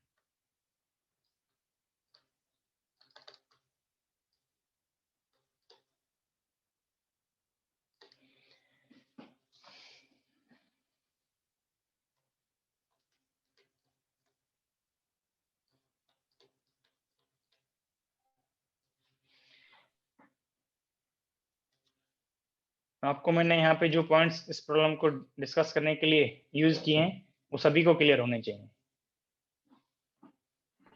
Sir वो ऊपर जीरो कैसे बना? अब आगे अगर, हाँ जी, वो ऊपर जीरो वैल्यू कैसे आई थी? जीरो कैसे बना? यही ये टर्म, ये सर। ये इसके लिए एक्सप्लेनेशन मैंने लास्ट स्लाइड में हिंट किया है। जब भी हम कोई इंफॉर्मेशन मेजर करते हैं तो वेव फंक्शन फिजिकली एक्सेप्टेबल होना चाहिए, और फिजिकली एक्सेप्टेबल में वेव फंक्शन फाइनाइट होना चाहिए, सिंगल वैल्यूड होना चाहिए, बहुत सारी कंडीशंस बताई हुई हैं। उसी में एक क्लास बताया था बाउंड स्टेट। तो जब हम पार्टिकल के लिए मोमेंटम मेजर करेंगे या जो भी पार्ट मेजर किसी इंफॉर्मेशन देंगे, तो पार्टिकल्स वहां पे बाउंड स्टेट को रिप्रेजेंट करेगा, तभी इंफॉर्मेशन ले सकते हैं। नहीं, हम स्कैटरिंग में तो रेशियोज फाइंड करते हैं। स्कैटरिंग स्टेट के लिए पार्टिकल की एनर्जी क्या है वो हम सब मेजर नहीं कर सकते हैं, हम जस्ट रेशियो बता सकते हैं कि कितना पार्ट रिफ्लेक्ट हुआ, कितना ट्रांसमिट हुआ। तो डी बाई डी एक्स जो पार्ट है वो मोमेंटम के लिए हिंट यूज होता है, D two by D x square energy के लिए यूज होता है। तो जब भी हम ये कोई ऑपरेटर फॉर्म यूज करेंगे हर्मिशन की कंडीशन को चेक कर लिए या आगे एंटी हर्मिशन ऑपरेटर आएगा, तो यहाँ पे इंटीग्रेशन बाई पार्ट्स हमें करना होगा। और इंटीग्रेशन बाई पार्ट्स में जो फर्स्ट टर्म बनेगा, इसके मैंने बताया कि इसको जीरो करना है। अगर इसके रीजन पे जाना है तो मैंने यहाँ पे किया कि ये जो फाई और साई आपने एज्यूम किए हैं फंक्शंस, वो बाउंड स्टेट फंक्शंस होंगे, और bound state functions extreme limits पे टेंड्स टू जीरो जाते हैं। ये आपको पहले बताया हुआ है। अगर ये रिलेट कर लेंगे आपको ये डाउट नहीं रहेगा कि ये जीरो क्यों होना चाहिए। बाकी जीरो ये वैल्यू कोई भी नॉन फंक्शन पे अप्लाई करके इसको जब चेक करेंगे तो ये जीरो बन जाएगा। ठीक है, ओके सर। तो यहाँ अब ये ऑपरेटर का आपको पता चल गया कि ये हर्मिशियन है। अब इसका कोई भी फंक्शन बनाए, ए स्क्वायर क्यूब, ए पावर 5, वहां पे आप अलजेब्रा यूज कर सकते हैं। वहां पे जैसे सपोज आपको ये I H cross d by D x इसका स्क्वायर दिया होता और इसको चेक करना होता कि ये हर्मिशियन है। तो स्क्वायर करने के लिए आप इसको I H cross d by D x multiplied by I H cross d by D x not करते, तो ये स्केलर्स में मल्टीप्लाई होते तो minus h cross square d two by D x square बन जाता, या डी बाई एक्स और डी बाई डी एक्स बन जाता। अब इसको रेफरेंस लेके आप डी बाई डी एक्स को भी चेक कर सकते थे कि इसका डैगर क्या आएगा। आप इंटीग्रल मेथड पे भी जा सकते थे और इसी में डी बाई डी एक्स का डैगर भी आपको कंफर्म होगा, क्योंकि अब आपको यहाँ पे कंफर्म है कि ऑपरेटर ये हर्मिशियन है। मैट्रिक्स फॉर्म में तो नहीं है, बट आपको ये कंफर्म हो गया कि हर्मिशियन है, तो ये ऑपरेटर पे कंडीशन अप्लाई कर सकते हैं। अब I H cross d by D x का डैगर ऑपरेटर से मैच करता है। अब इसका डैगर फाइंड करेंगे तो इस स्केलर का dagger that is minus I H cross d by D x dagger, और ये I H cross d by D x equal है। स्केलर ये कैंसिल आउट हो गए, तो डी बाई डी एक्स का डैगर आपको इस पार्ट से विदाउट इंटीग्रेशन कंफर्म हो गया कि minus d by D x बनेगा। इंटीग्रल पार्ट से भी आपको कंफर्म हो जाएगा। अब आप यहाँ पे चेक कर सकते हैं, चाहे इस पार्ट पे जाएं चाहे इस पार्ट पे जाएं। अगर इसके स्क्वायर का आपको डैगर चेक करना होता, अब हमें चेक करना है minus h cross square d two by D x square, जो ये पार्ट स्क्वायर बनेगा, इसका डैगर हर क्या पार्ट बनेगा। तो minus h cross square scalar है, रियल है, इसका कॉम्प्लेक्स कंजुगेट सेम आ गया, इसका डैगर सेम आ गया। और D two by D x square को आप D by D x note कर सकते हैं। और सेपरेटली आप यहाँ पे पहले रिवर्स ऑर्डर में करेंगे तो डी बाई डी एक्स का डैगर, क्योंकि दोनों टर्म सेम है इसलिए आपको यहाँ पे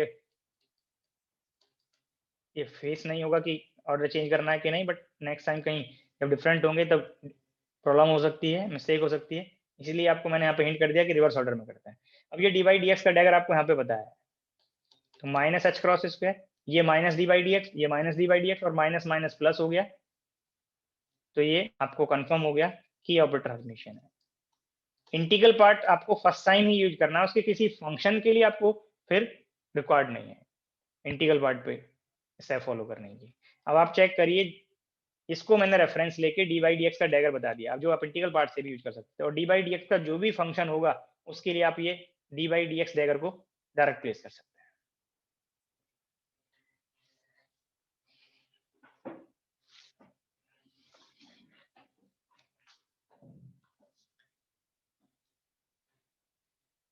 तो यहाँ पे आपको कंफर्म होगा कि ये हर्मिशियन ऑपरेटर है, ये पार्ट हर्मिशियन ऑपरेटर है। तो एक एग्जांपल तो आपको यहाँ पे ये हिंट कर दिया हर्मी के लिए, ये पार्ट भी नोट कर सकते हैं।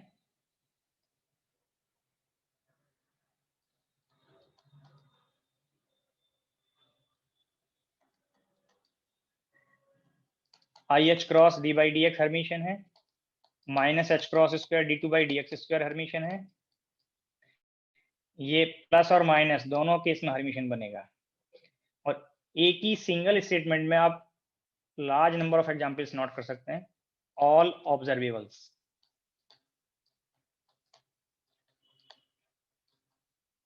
ऑब्जर्वेबल्स मींस जिसको आप लेबोरेटरी में एक्सपीरियंस कर पाए, ऑब्जर्व कर पाए, और ऑल ऑब्जर्वेबल्स में पोजीशन,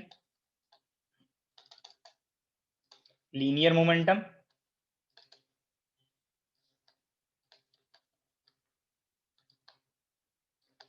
एंगुलर मोमेंटम,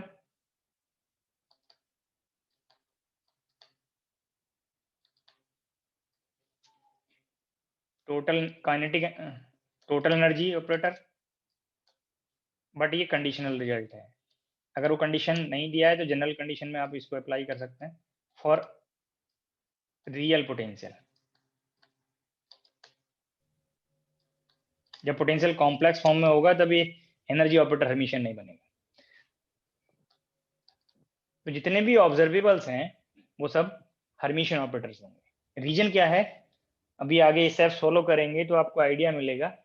हम लेबोरेटरी में सिर्फ रियल क्वांटिटीज को ही ऑब्जर्व कर सकते हैं, और रियल क्वांटिटीज को ऑब्जर्व करने के लिए आपको यहाँ पे हिंट हो जाएगा। अभी आप लोगों ने मैट्रिक्स के लिए ये कंडीशन पढ़ा होगा, eigen values of Hermitian matrices are real. तो ऑपरेटर्स के लिए भी सेम कंडीशन आपको यहाँ पे कंफर्म होगा। इसी से आपको ये कंफर्म होगा कि ऑब्जर्वेबल्स को हम हर्मिशियन ऑपरेटर से रिप्रेजेंट करते हैं, ऑब्जर्वेबल्स को हम लेबोरेटरी में ऑब्जर्व कर सकते हैं। The eigen values of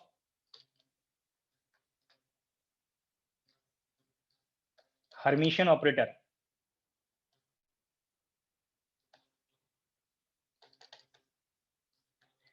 eigen values of Hermitian operator are real. अब हमें ये चेक करना है कि आइगन वैल्यूज रियल हैं, तो हम आइगन वैल्यू इक्वेशन लेके चलेंगे।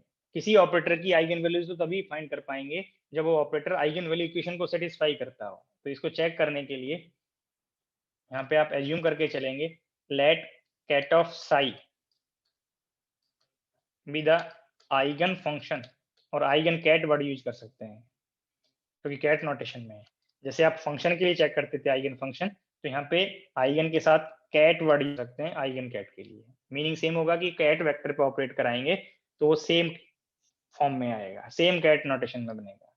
Let ket of psi with the eigen ket, अगर ये फंक्शन पार्ट होता तो फंक्शन वर्ड आप यूज कर सकते थे, बट ड्राक नोटेशन में है इसलिए मैंने कैट वर्ड यूज किया है। बट सिमिलर एनालॉजी है कि आप जैसे फंक्शन के लिए चेक कर रहे थे, वो सिमिलर पार्ट आपको यहाँ पे मिलेगा। Eigen ket of an operator A with eigen value lambda.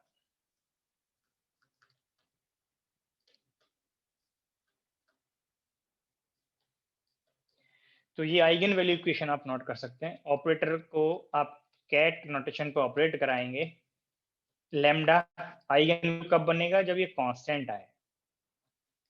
और आइगन कैट नोटेशन सेम रहेगा। आप चेक करिए दोनों नोटेशंस मैंने सेम रखी है, जैसे आप फंक्शन पार्ट के यूज करते थे। इसका फंक्शन एनालॉजी करेंगे, अगर ऑपरेटर ए को किसी फंक्शन पर ऑपरेट करते हैं तो फंक्शन फॉर्म सेम रहता है, तभी वो आइगन फंक्शन बनता है।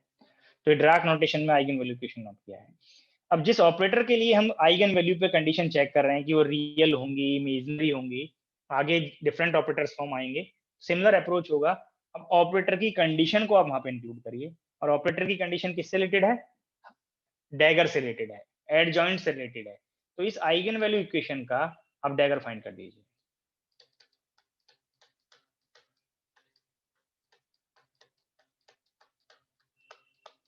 पहले मैंने आइगन वैल्यू इक्वेशन लिखा, अब इसका डैगर के लिए स्टेप फॉलो कर दिया।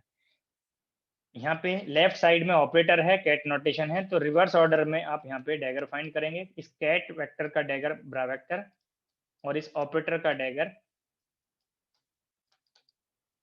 डैगर मैंने नोट कर दिया। राइट साइड में इस कैट वेक्टर का डैगर ब्रा वेक्टर और इस स्केलर का, क्योंकि अभी हमें नहीं पता कि रियल हैं, तो हम जनरल स्टेप्स फॉलो करेंगे कि ये लैम्डा स्टार बनेगा। अब ऑपरेटर ए हर्मिशियन है,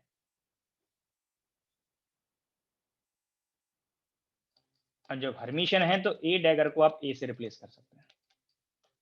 अब यहां पर रिप्लेस कर दीजिए, psi a is equal to psi lambda star. अब इस इक्वेशन को रेफरेंस लें और राइट साइड में इस इक्वेशन के राइट में कैट नोटेशन फिर से इंक्लूड कर लें।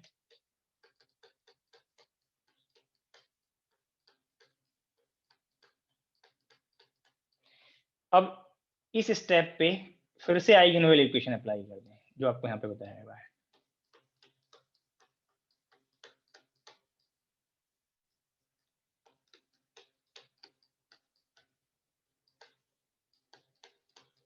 इसको सेम साइड ले आए। अब ये आपने ऑपरेटर का एक्शन कंप्लीट कर दिया। लैम्डा लैम्डा स्टार स्केलर है, इसको ब्रैकेट के आउटर में आप नोट कर सकते हैं।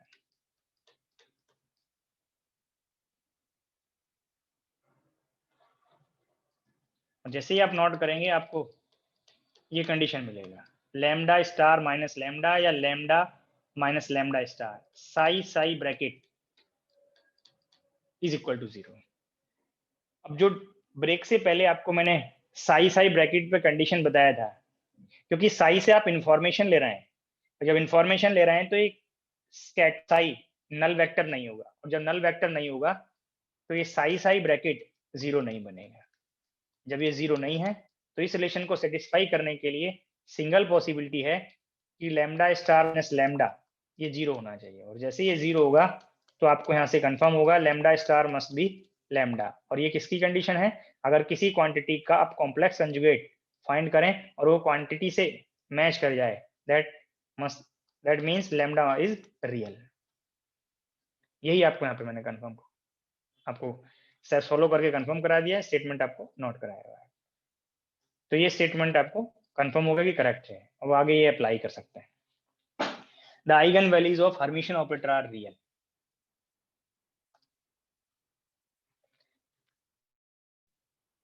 इसी को फंक्शन पार्ट पे भी अप्लाई करके कर सकते थे, चाहे जैसे आप इसको यहाँ पे कैट को फंक्शन पार्ट से नोट कर दीजिए, आगे स्टेप फॉलो कर दीजिए, तब भी आपको करेक्ट बन जाएगा।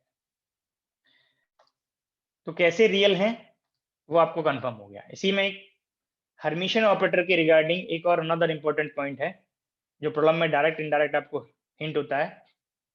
नेक्स्ट पॉइंट नोट करेंगे, तो यहाँ पे नंबरिंग भी कर सकते थे। ये मैंने फर्स्ट स्टेटमेंट नोट किया, उसको वेरीफाई कर दिया। फिर यहाँ पे सेकंड पॉइंट नोट करेंगे, द आइगन कैट्स और eigen function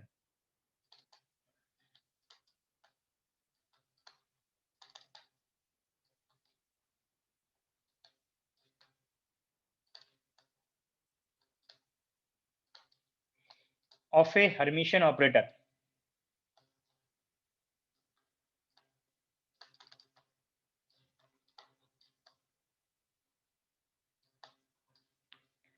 corresponding to different eigenvalues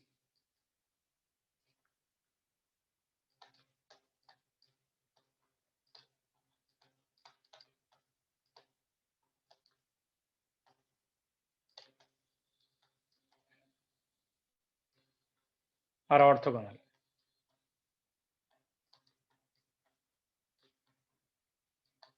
ये स्टेटमेंट भी पहले वेरीफाई करेंगे, जो कंफर्म हो जाएगा तो ये स्टेटमेंट भी आपके हैबिट में होना चाहिए। प्रॉब्लम के स्टेटमेंट से आपको कई बार इस स्टेटमेंट का हिंट रहेगा। ऑर्थोगोनलिटी कंडीशन का हिंट है स्टेट फंक्शंस के लिए, स्टेट वेक्टर्स के लिए। तो इसको वेरीफाई करने के लिए आप 2 different eigen functions, eigen kets notations और eigen value notations same operator के लिए यूज करेंगे। तो let cat of psi1 and psi2 be eigencats of a Hermitian operator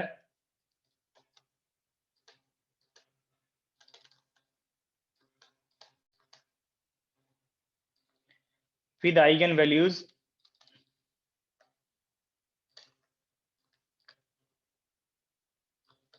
λ1 and λ2 respectively। psi1 के लिए आइगन वैल्यू λ1, psi2 के लिए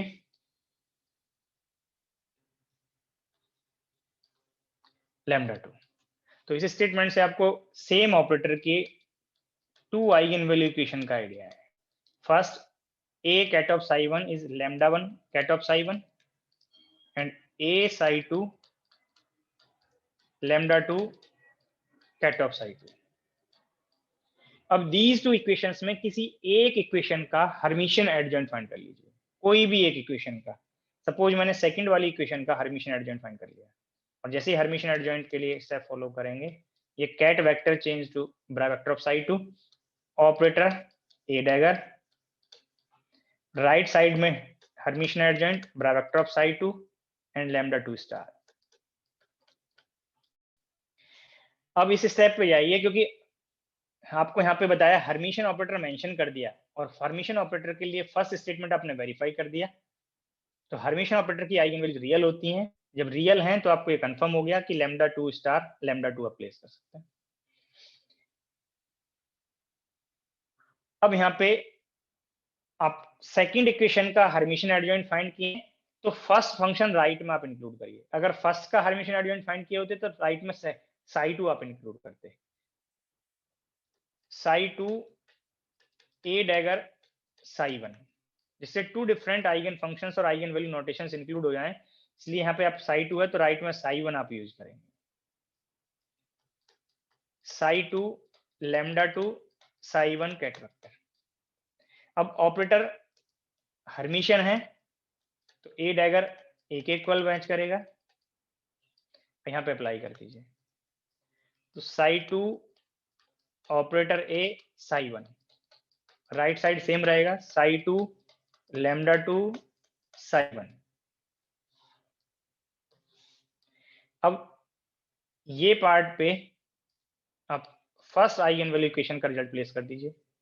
ब्रा vector of psi2 λ1 cat of psi1, right side as such psi2 λ2 psi1 ket vector. अब λ1 λ2 eigen values हैं, scalars हैं, तो आप ये ब्रैकेट से आउटर में आप नोट कर सकते हैं। और जैसे ही आप नोट करेंगे तो आपको यहाँ से रिलेशन बनेगा λ1 minus λ2 psi2 psi1 must be 0। अब इसको मैथमेटिकली 0 होने की 2 कंडीशंस थी कि λ1 माइनस λ2 0 हो जाए, या ये psi2 psi हो जाए, या बोथ 0। बट आप अगर कह रहे हैं कि λ1 λ2 डिफरेंट है, तो यहाँ पे वर्ड यूज किया है डिफरेंट आइगन वैल्यूज। तो अगर λ1 नॉट इक्वल्स टू λ2 तो ये डिफरेंस, ये ब्रैकेट 0 नहीं बनेगा, ये λ1 माइनस λ2 नॉन जीरो आएगा। और जब नॉन जीरो होगा तो ये रिलेशन सेटिस्फाई करने के लिए एक ही कंडीशन है कि ये ब्रैकेट वैल्यू 0 बने, psi2 ब्रैकेट 0 बने। और जब ये 0 होगा तो ये ऑर्थोगोनलिटी कंडीशन है। psi1 and psi2 are orthogonal।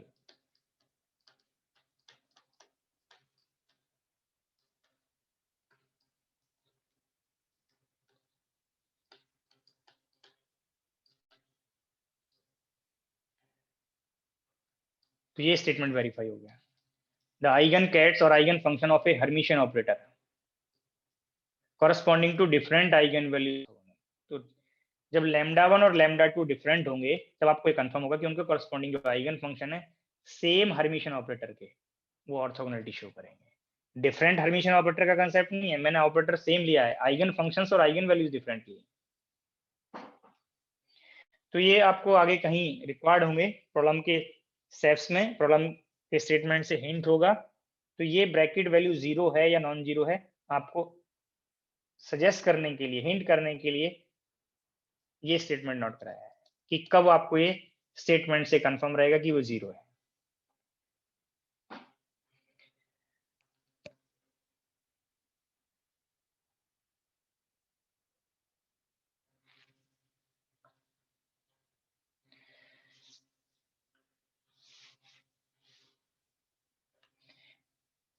कहीं पे एक वर्ड आता है सेल्फ एडजॉइंट ऑपरेटर,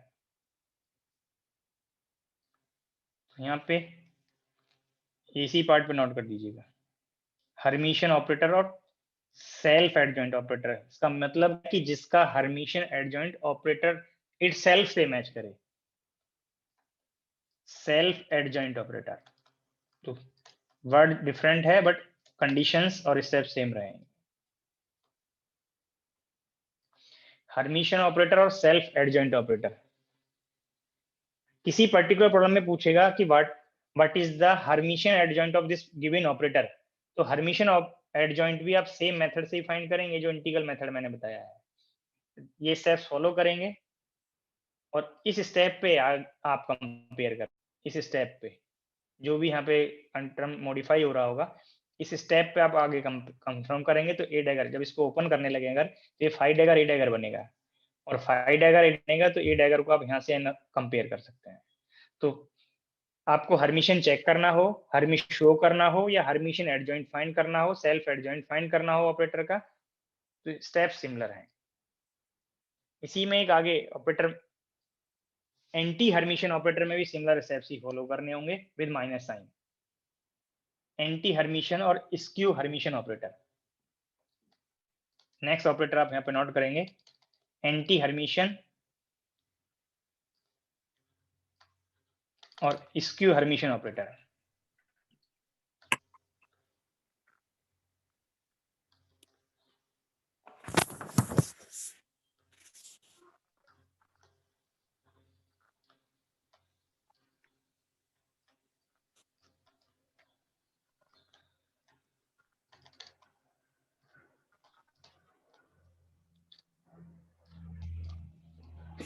तो जो कंडीशंस मैंने आपको हर्मिशियन के लिए बताई हैं, अगर आप उसमें माइनस मल्टीप्लाई कर दें, तो ये जो इक्वलिटी था इज इक्वल टू था, वहां पे is equal to minus of this term note कर दें, तो ये एंटी हर्मिशियन ऑपरेटर की कंडीशंस बन जाएंगी।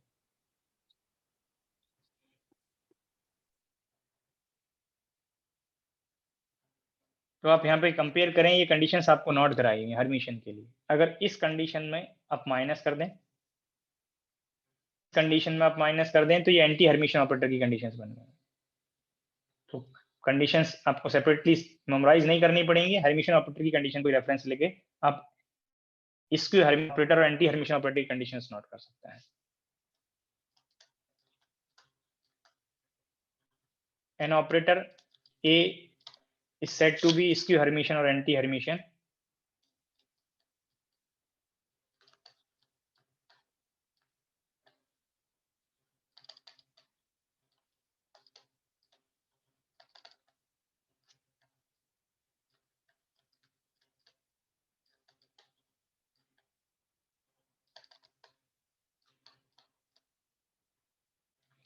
if it satisfies the condition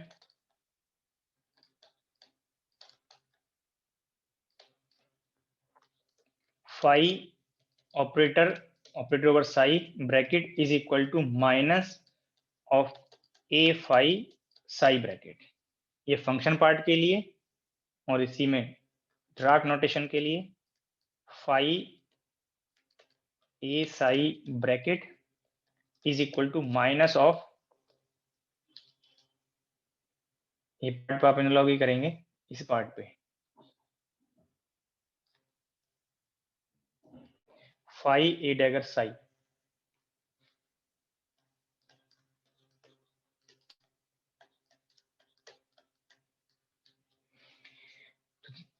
चाहे क्वेश्चन के अकॉर्डिंग आपको फंक्शन पे एक्शन दिया हो, डार्क नोटेशन पे दिया हो, अगर मैट्रिक्स फॉर्म में है तो मैट्रिक्स फॉर्म से आप डायरेक्ट डैगर फाइंड करके आप कंपेयर करें कि माइनस ऑफ ए नॉट कर सकते हैं या नहीं। तो जो भी क्वेश्चन के अकॉर्डिंग आपको वहां पे एक्शन दिया होगा उससे आप एनालॉजी कर सकते हैं। तो आप एनालॉजी करिए, सब माइनस हर्मिशन वाले पार्ट से माइनस मॉडिफाई किया है, बाकी पार्ट सिमिलर है। यहाँ पे आइगन वैल्यू पे कंडीशन नोट करेंगे स्क्यू हर्मिशन और एंटी हर्मिशन ऑपरेटर के लिए।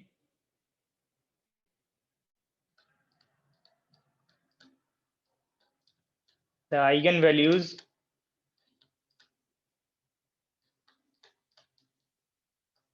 of a skew Hermitian operator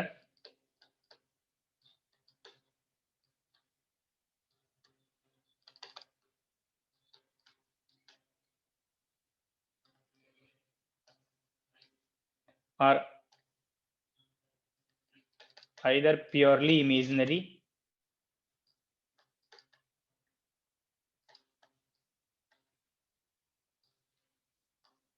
or zero. The eigenvalues of a skew Hermitian operator are either purely imaginary or zero. तो फिर से इसको अगर वेरीफाई करना है तो आप आइगन वैल्यूज और आइगन फंक्शन नोटेशन एज्यूम करके चलेंगे, ऑपरेटर की कंडीशन अप्लाई करेंगे।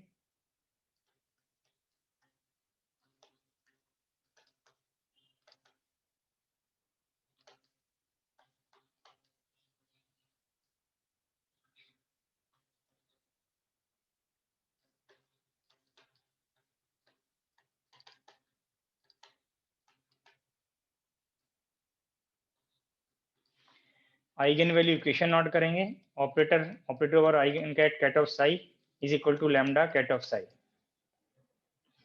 और इस आइगन वैल्यू इक्वेशन में क्योंकि ऑपरेटर की कंडीशन डैगर से रिलेटेड है तो डैगर फाइंड करेंगे इस इक्वेशन का। Bra vector of psi a dagger is equal to bra vector of psi lambda star.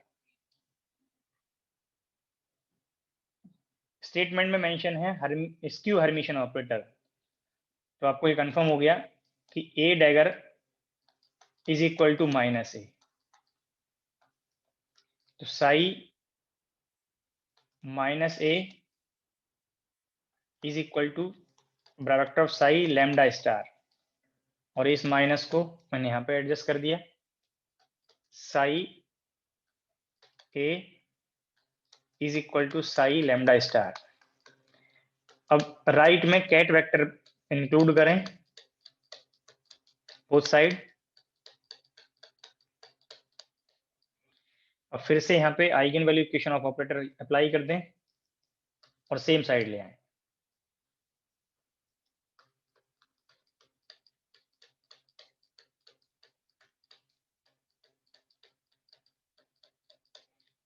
Same side लाएंगे तो लैम्डा स्टार प्लस लैम्डा, इसको अनदर इस साइड ले गए, psi psi bracket common is equal to 0।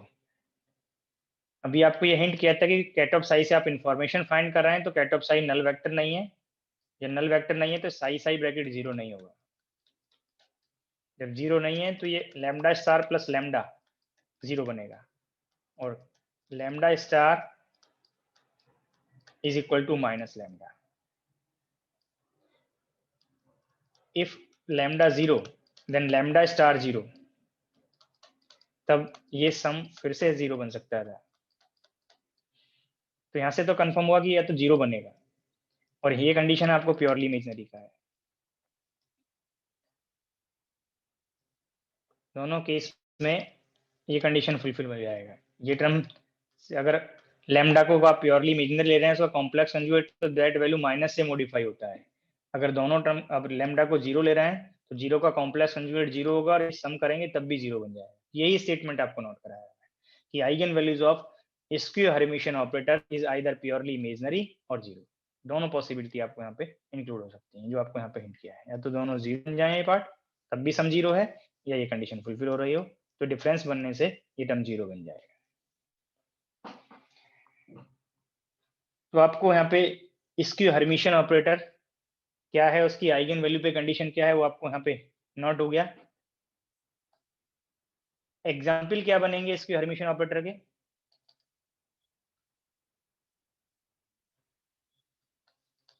अभी आपको एक हिंट किया था कि डी बाई डी एक्स ये स्क्यू हर्मिशियन ऑपरेटर है। डी बाई डी एक्स का dagger minus d by D x आता है, तो ये स्क्यू और एंटी हर्मिशियन ऑपरेटर की कंडीशन है।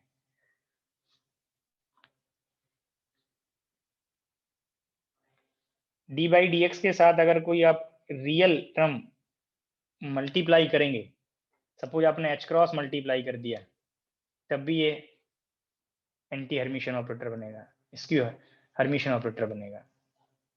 अब चाहे आप फर्स्ट टाइम किसी को इंटीग्रल पार्ट से आप कंफर्म करें, या उसके रिगार्डिंग आपको अगर पहले से कोई रिजल्ट पता है तो उसको रेफरेंस लेके आप फाइंड कर सकते हैं। जैसे मैंने आपको ये बताया था I H cross d by D X को रेफरेंस लेके, बट अगर रेफरेंस नहीं लेना है तो आपको ये इंटीग्रल पार्ट पे जाना पड़ेगा। इसको फाइंड करने के लिए आपको फाई ए साई ये इंटीग्रल पार्ट से रिजल्ट्स फाइंड करने पड़ेंगे। जैसे रिपीट कर देंगे जो आपको यहाँ पे हर्मिशियन में प्रॉब्लम के थ्रू बताया था, ये माइनस आई एच, ये आई एच क्रॉस हट जाएगा यहाँ से, बाकी पार्ट को आपको रिपीट कर देना है। खुद से आप ट्राई कर सकते हैं।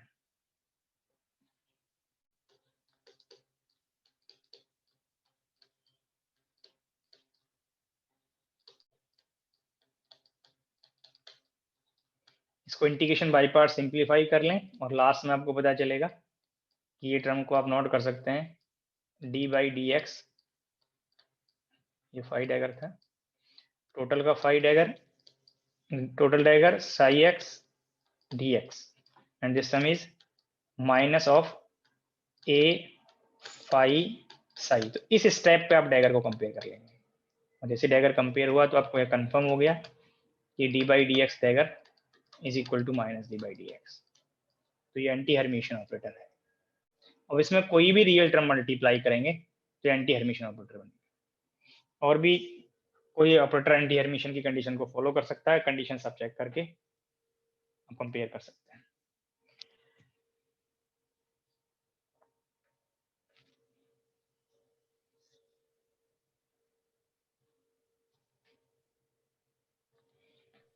सर थोड़ा लिख दीजिए सर।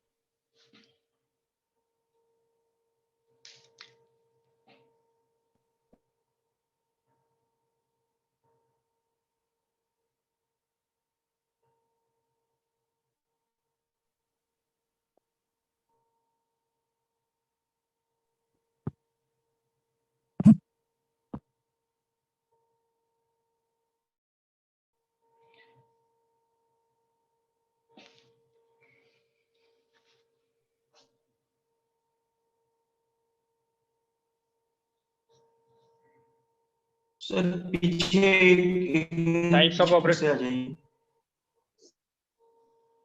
क्या हुआ?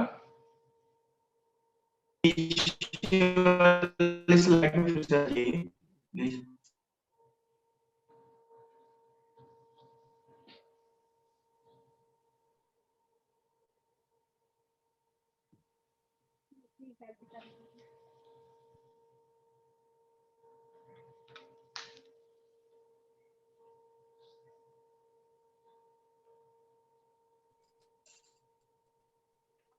सर चलिए।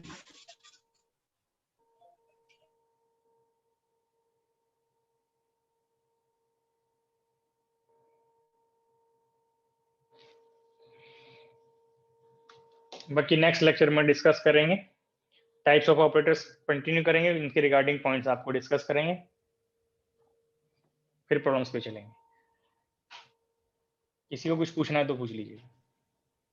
सर जो लीनियर ऑपरेटर का सर जो प्रॉब्लम करवाई थी सेकंड वाली, सर वो वाला हाँ जी। बता दो सर, उसमें प्रॉब्लम सर वो नहीं समझ में आया सर ए ऑपरेटर साई एक्स पे अप्लाई करेंगे तो साई स्टार साई एक्स। किस स्टेप पे प्रॉब्लम है वो बता दीजिए। सर ये मैंने स्लाइड शो कर दिया। सर C1 स्टार 5 एक्स ये प्लस C2 स्टार 5 स्टार ये मतलब कहाँ से आया सर, ये कैसे लेके आए हम, समझ में नहीं आया सर। ये कैसे आया? प्रॉब्लम का स्टेटमेंट पढ़ा था। जी सर। ऑपरेटर के राइट में ये ऑपरेटर है और राइट में फंक्शन है। Yes sir. इस फंक्शन, इस एनालॉजी करिए, ये फंक्शन एस सच है और इसी Yes. फंक्शन का कॉम्प्लेक्स कंजुगेट दोनों को मल्टीप्लाई करना है। अब आप यहाँ पे आइए, ये साई एक्स है, ऑपरेटर के एक्शन के कॉरस्पॉन्डिंग ये साई एक्स है या नहीं? हाँ सर। अच्छा तो ठीक है इसका सर। कॉम्प्लेक्स आ गया, कंजुगेट ये टर्म आ गया। बनेगा आ गया सर, आ गया। और ये साई एक्स एस सच। ऐसे यहाँ पे इंडिविजुअल टर्म में लिखना है। ठीक है सर। सर स्लाइड और नंबर पूछना है किसी को? सर स्लाइड नंबर 15 में जो आपने ट्रेस निकाला था ना, स्लाइड वाला नंबर एक- 15। हाँ जी, सर मैंने इसमें ट्रेस ट्रेस, फ्रेंड मेथड से बताया है। हाँ ये जो नीचे जो हाँ जी, ट्रिक ये वाला बताया था ना, ये जो, हाँ ये वाला समझ नहीं आया सर कैसे। इसके लिए ये कंडीशन यहाँ बताया हुआ, इसके लिए प्रॉपर्टी ये बताई हुई है। टू मैट्रिक्स के प्रोडक्ट का ट्रेस अगर आपको फाइंड करना है तो उन मैट्रिक्स के प्रोडक्ट को अगर आप साइक्लिक ऑर्डर में चेंज कर दें तो ट्रेस अनचेंज रहता है। तो हमें यहाँ पे ट्रेस फाइंड करने में डिफिकल्टी है, बट जैसे ही मैंने प्रॉपर्टी अप्लाई किया, इसको मैंने ए लिया, इसको बी लिया, तो अब ये चेक करिए, ये बड़ा वेक्टर है तो ये मैंने बी लिख दिया पहले, फिर ये ए लिख दिया। तो अब यहाँ से ये जो मैट्रिक्स का प्रोडक्ट था वो ब्रैकेट में कन्वर्ट हो गया और ये ब्रैकेट को हम इजीली निकाल सकते हैं। यहाँ पे ना मैट्रिक्स फॉर्म फाइंड करने की जरूरत है, ना डायगोनल टर्म को सम करने की जरूरत है, ऑटोमेटिकली वो डायगोनल टर्म सम हो जाएंगे यहाँ पे। हाँ हाँ हाँ सर, हाँ हाँ पता चल गया, ठीक है ठीक है। क्लियर होगा? हाँ सर हो गया। सर स्लाइड नंबर 17 में लास्ट टर्म लिखे वो समझ नहीं। हेलो सर 17 में जी बताइए। 17 हाँ जी, सर। स्लाइड नंबर 17 पे जो पूछ रहे थे, यस क्या सर। क्या नहीं समझ में आया बताइए। सर उसमें लास्ट टर्म लिखे जिसमें दिखाना सर एक बार स्लाइड नंबर। ये सर लास्ट वाली जो नीचे नीचे लिखी है। 17 में लास्ट टर्म ये इसका पूछ रहे हैं? नहीं इधर वाली सर, लेफ्ट इसी टर्म का पूछ रहे हैं? नहीं सर इधर वाली जो एच कैरियर डेगर वाली। ये d2 बाई dx स्क्वायर को, मैं वही बोल रहा हूँ, d2 बाई dx स्क्वायर को d बाई dx का प्रोडक्ट लिख सकते हैं। अब यहाँ पे हम डैगर का जो प्रॉपर्टी फाइंड करेंगे, डैगर का एक्शन जो चेक करेंगे तो रिवर्स ऑर्डर में करते हैं। तो हमने इस वाले को सेकंड और इस वाले को फर्स्ट लिया हुआ है, तो पहले सेकंड का करेंगे फिर फर्स्ट का करेंगे। अब d बाई डी जो डैगर है अभी आपको इंटीग्रल पार्ट से कंफर्म किया और ये रेफरेंस, इस ऑपरेटर का रेफरेंस लेके मैंने हिंट किया था। तो d बाई डी को माइनस डी बाई डी करो और इस दोनों टर्म को जब माइनस डी बाई डी करोगे तो माइनस माइनस का प्रोडक्ट प्लस बन जाएगा और ये minus h cross square multiply कर रहे हैं। Yes sir. क्लियर हो गया? Yes sir yes sir, thank you. और कोई पूछ रहे थे अभी? Yes sir. सर वो बोलिए। जो मैट्रिक्स वाला जो प्रॉब्लम है जो आप देख के पहले दिए थे करने के लिए, हाँ जी, हाँ उसमें मैट्रिक्स वाले में प्रॉब्लम है। नहीं देखो कोई स्टूडेंट स्लाइड देखने के लिए बोल रहे थे तो मैं लास्ट से फर्स्ट तक जा रहा हूँ। आप हाँ कोई बात नहीं, आपकी प्रॉब्लम पे भी रहे हैं। कुछ स्टूडेंट्स स्लाइड के लिए बोले थे तो वो भी साथ के साथ देखते जाएंगे।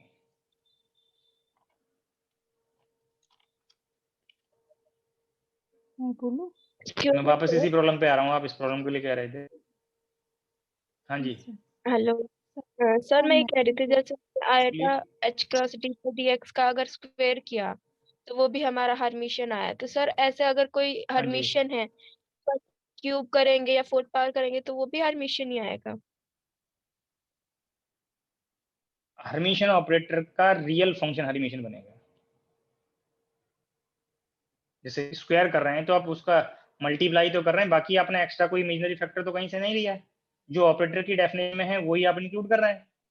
तो किसी भी हर्मिशियन ऑपरेटर का रियल फंक्शन उसका स्क्वायर, क्यूब, पावर 5 ये सब रियल फंक्शन में ही तो आते हैं। वो हर्मिशियन बनेगा। Yes sir. बट अगर आप उसमें कोई अपनी ओके सर, चॉइस से कोई thank you. Complex factor multiply कर दो तो वो हर्मिशियन बनेगा, ये जरूरी नहीं है। ओके सर, अभी थैंक यू सर। मैट्रिक्स वाली प्रॉब्लम पे कुछ पूछ रहे थे, मैं उसी प्रॉब्लम पे जाता हूँ। हाँ जी, इसमें कुछ पूछ रहे थे। नहीं सर, आप जो हाँ जी, हाँ इसमें सर ये 5 1 5 2 को अगर हम कॉलम वेक्टर की फॉर्म में लिख बोलिए। के वो जो आउटर प्रोडक्ट जो आपने बताया था ना, ये प्रॉब्लम पार्ट 2 वाला पार्ट कैलकुलेट करे तो क्या वो गलत तो नहीं है ना? फिर से बताइए क्या कह रहे हैं। 5 1 एंड 5 2 इसी इसको प्रॉब्लम पूछ रहे हैं या किसी और पार्ट में पूछ रहे हैं? हाँ पार्ट 2 में पूछ हाँ, रही हूँ। कॉलम वेक्टर में प्रॉब्लम रिप्रेजेंट करने के लिए आप पार्ट 2 में, हाँ हाँ पार्ट 2 को अगर 5 इसी 1 5 प्रॉब्लम 2 के का पार्ट 2 कॉलम में पूछ रहे हैं। हाँ 5 1 5 2 को कॉलम वेक्टर और रो वेक्टर की टर्म्स में लिख के अगर पार्ट 2 को कैलकुलेट करे तो वो तो सही है ना? जी ठीक है सर। देखो, ये मैं आपको हिंट करूं, हाँ।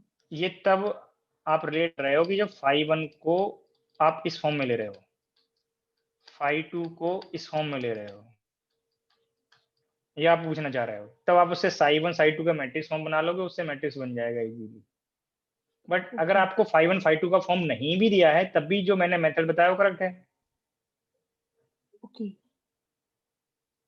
ओके सर, ठीक है ना? ठीक है सर, थैंक यू सर। एक और चीज था, वो आप जहाँ पे इनर प्रोडक्ट करवाए थे ना, हाँ जी, उसके पहले वाला क्लास में, ब्रेक के पहले क्लास में, वहाँ पर आप एक कंडीशन बताए थे। एक मिनट।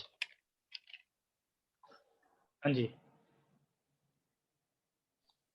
हाँ सर, वो वेक्टर प्रोडक्ट जहाँ कंडीशन की पर, बात कर रहे हैं।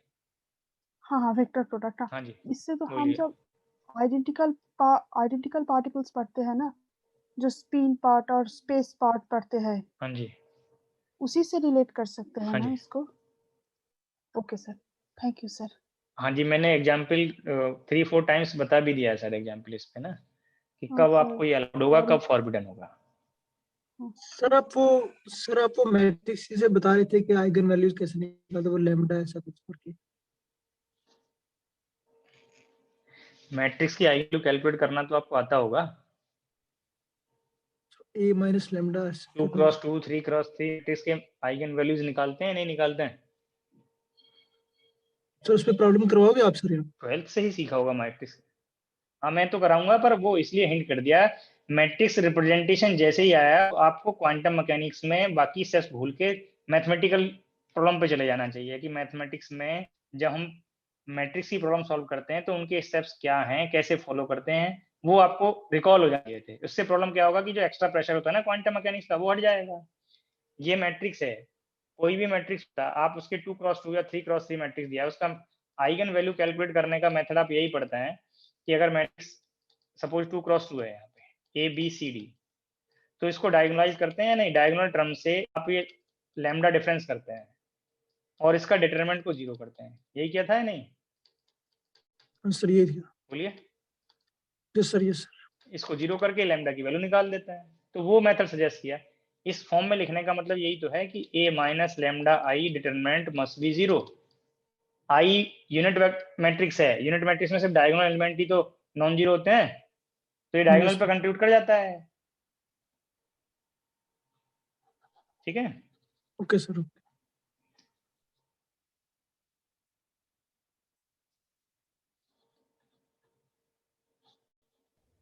हेलो और सर। पूछना है किसी को? हेलो हाँ जी, सर, बोलिए। तो इसमें लैम्डा का डैगर करते हैं तो वो कंजुगेट क्यों आता है, उसका डैगर क्यों नहीं आ रहा?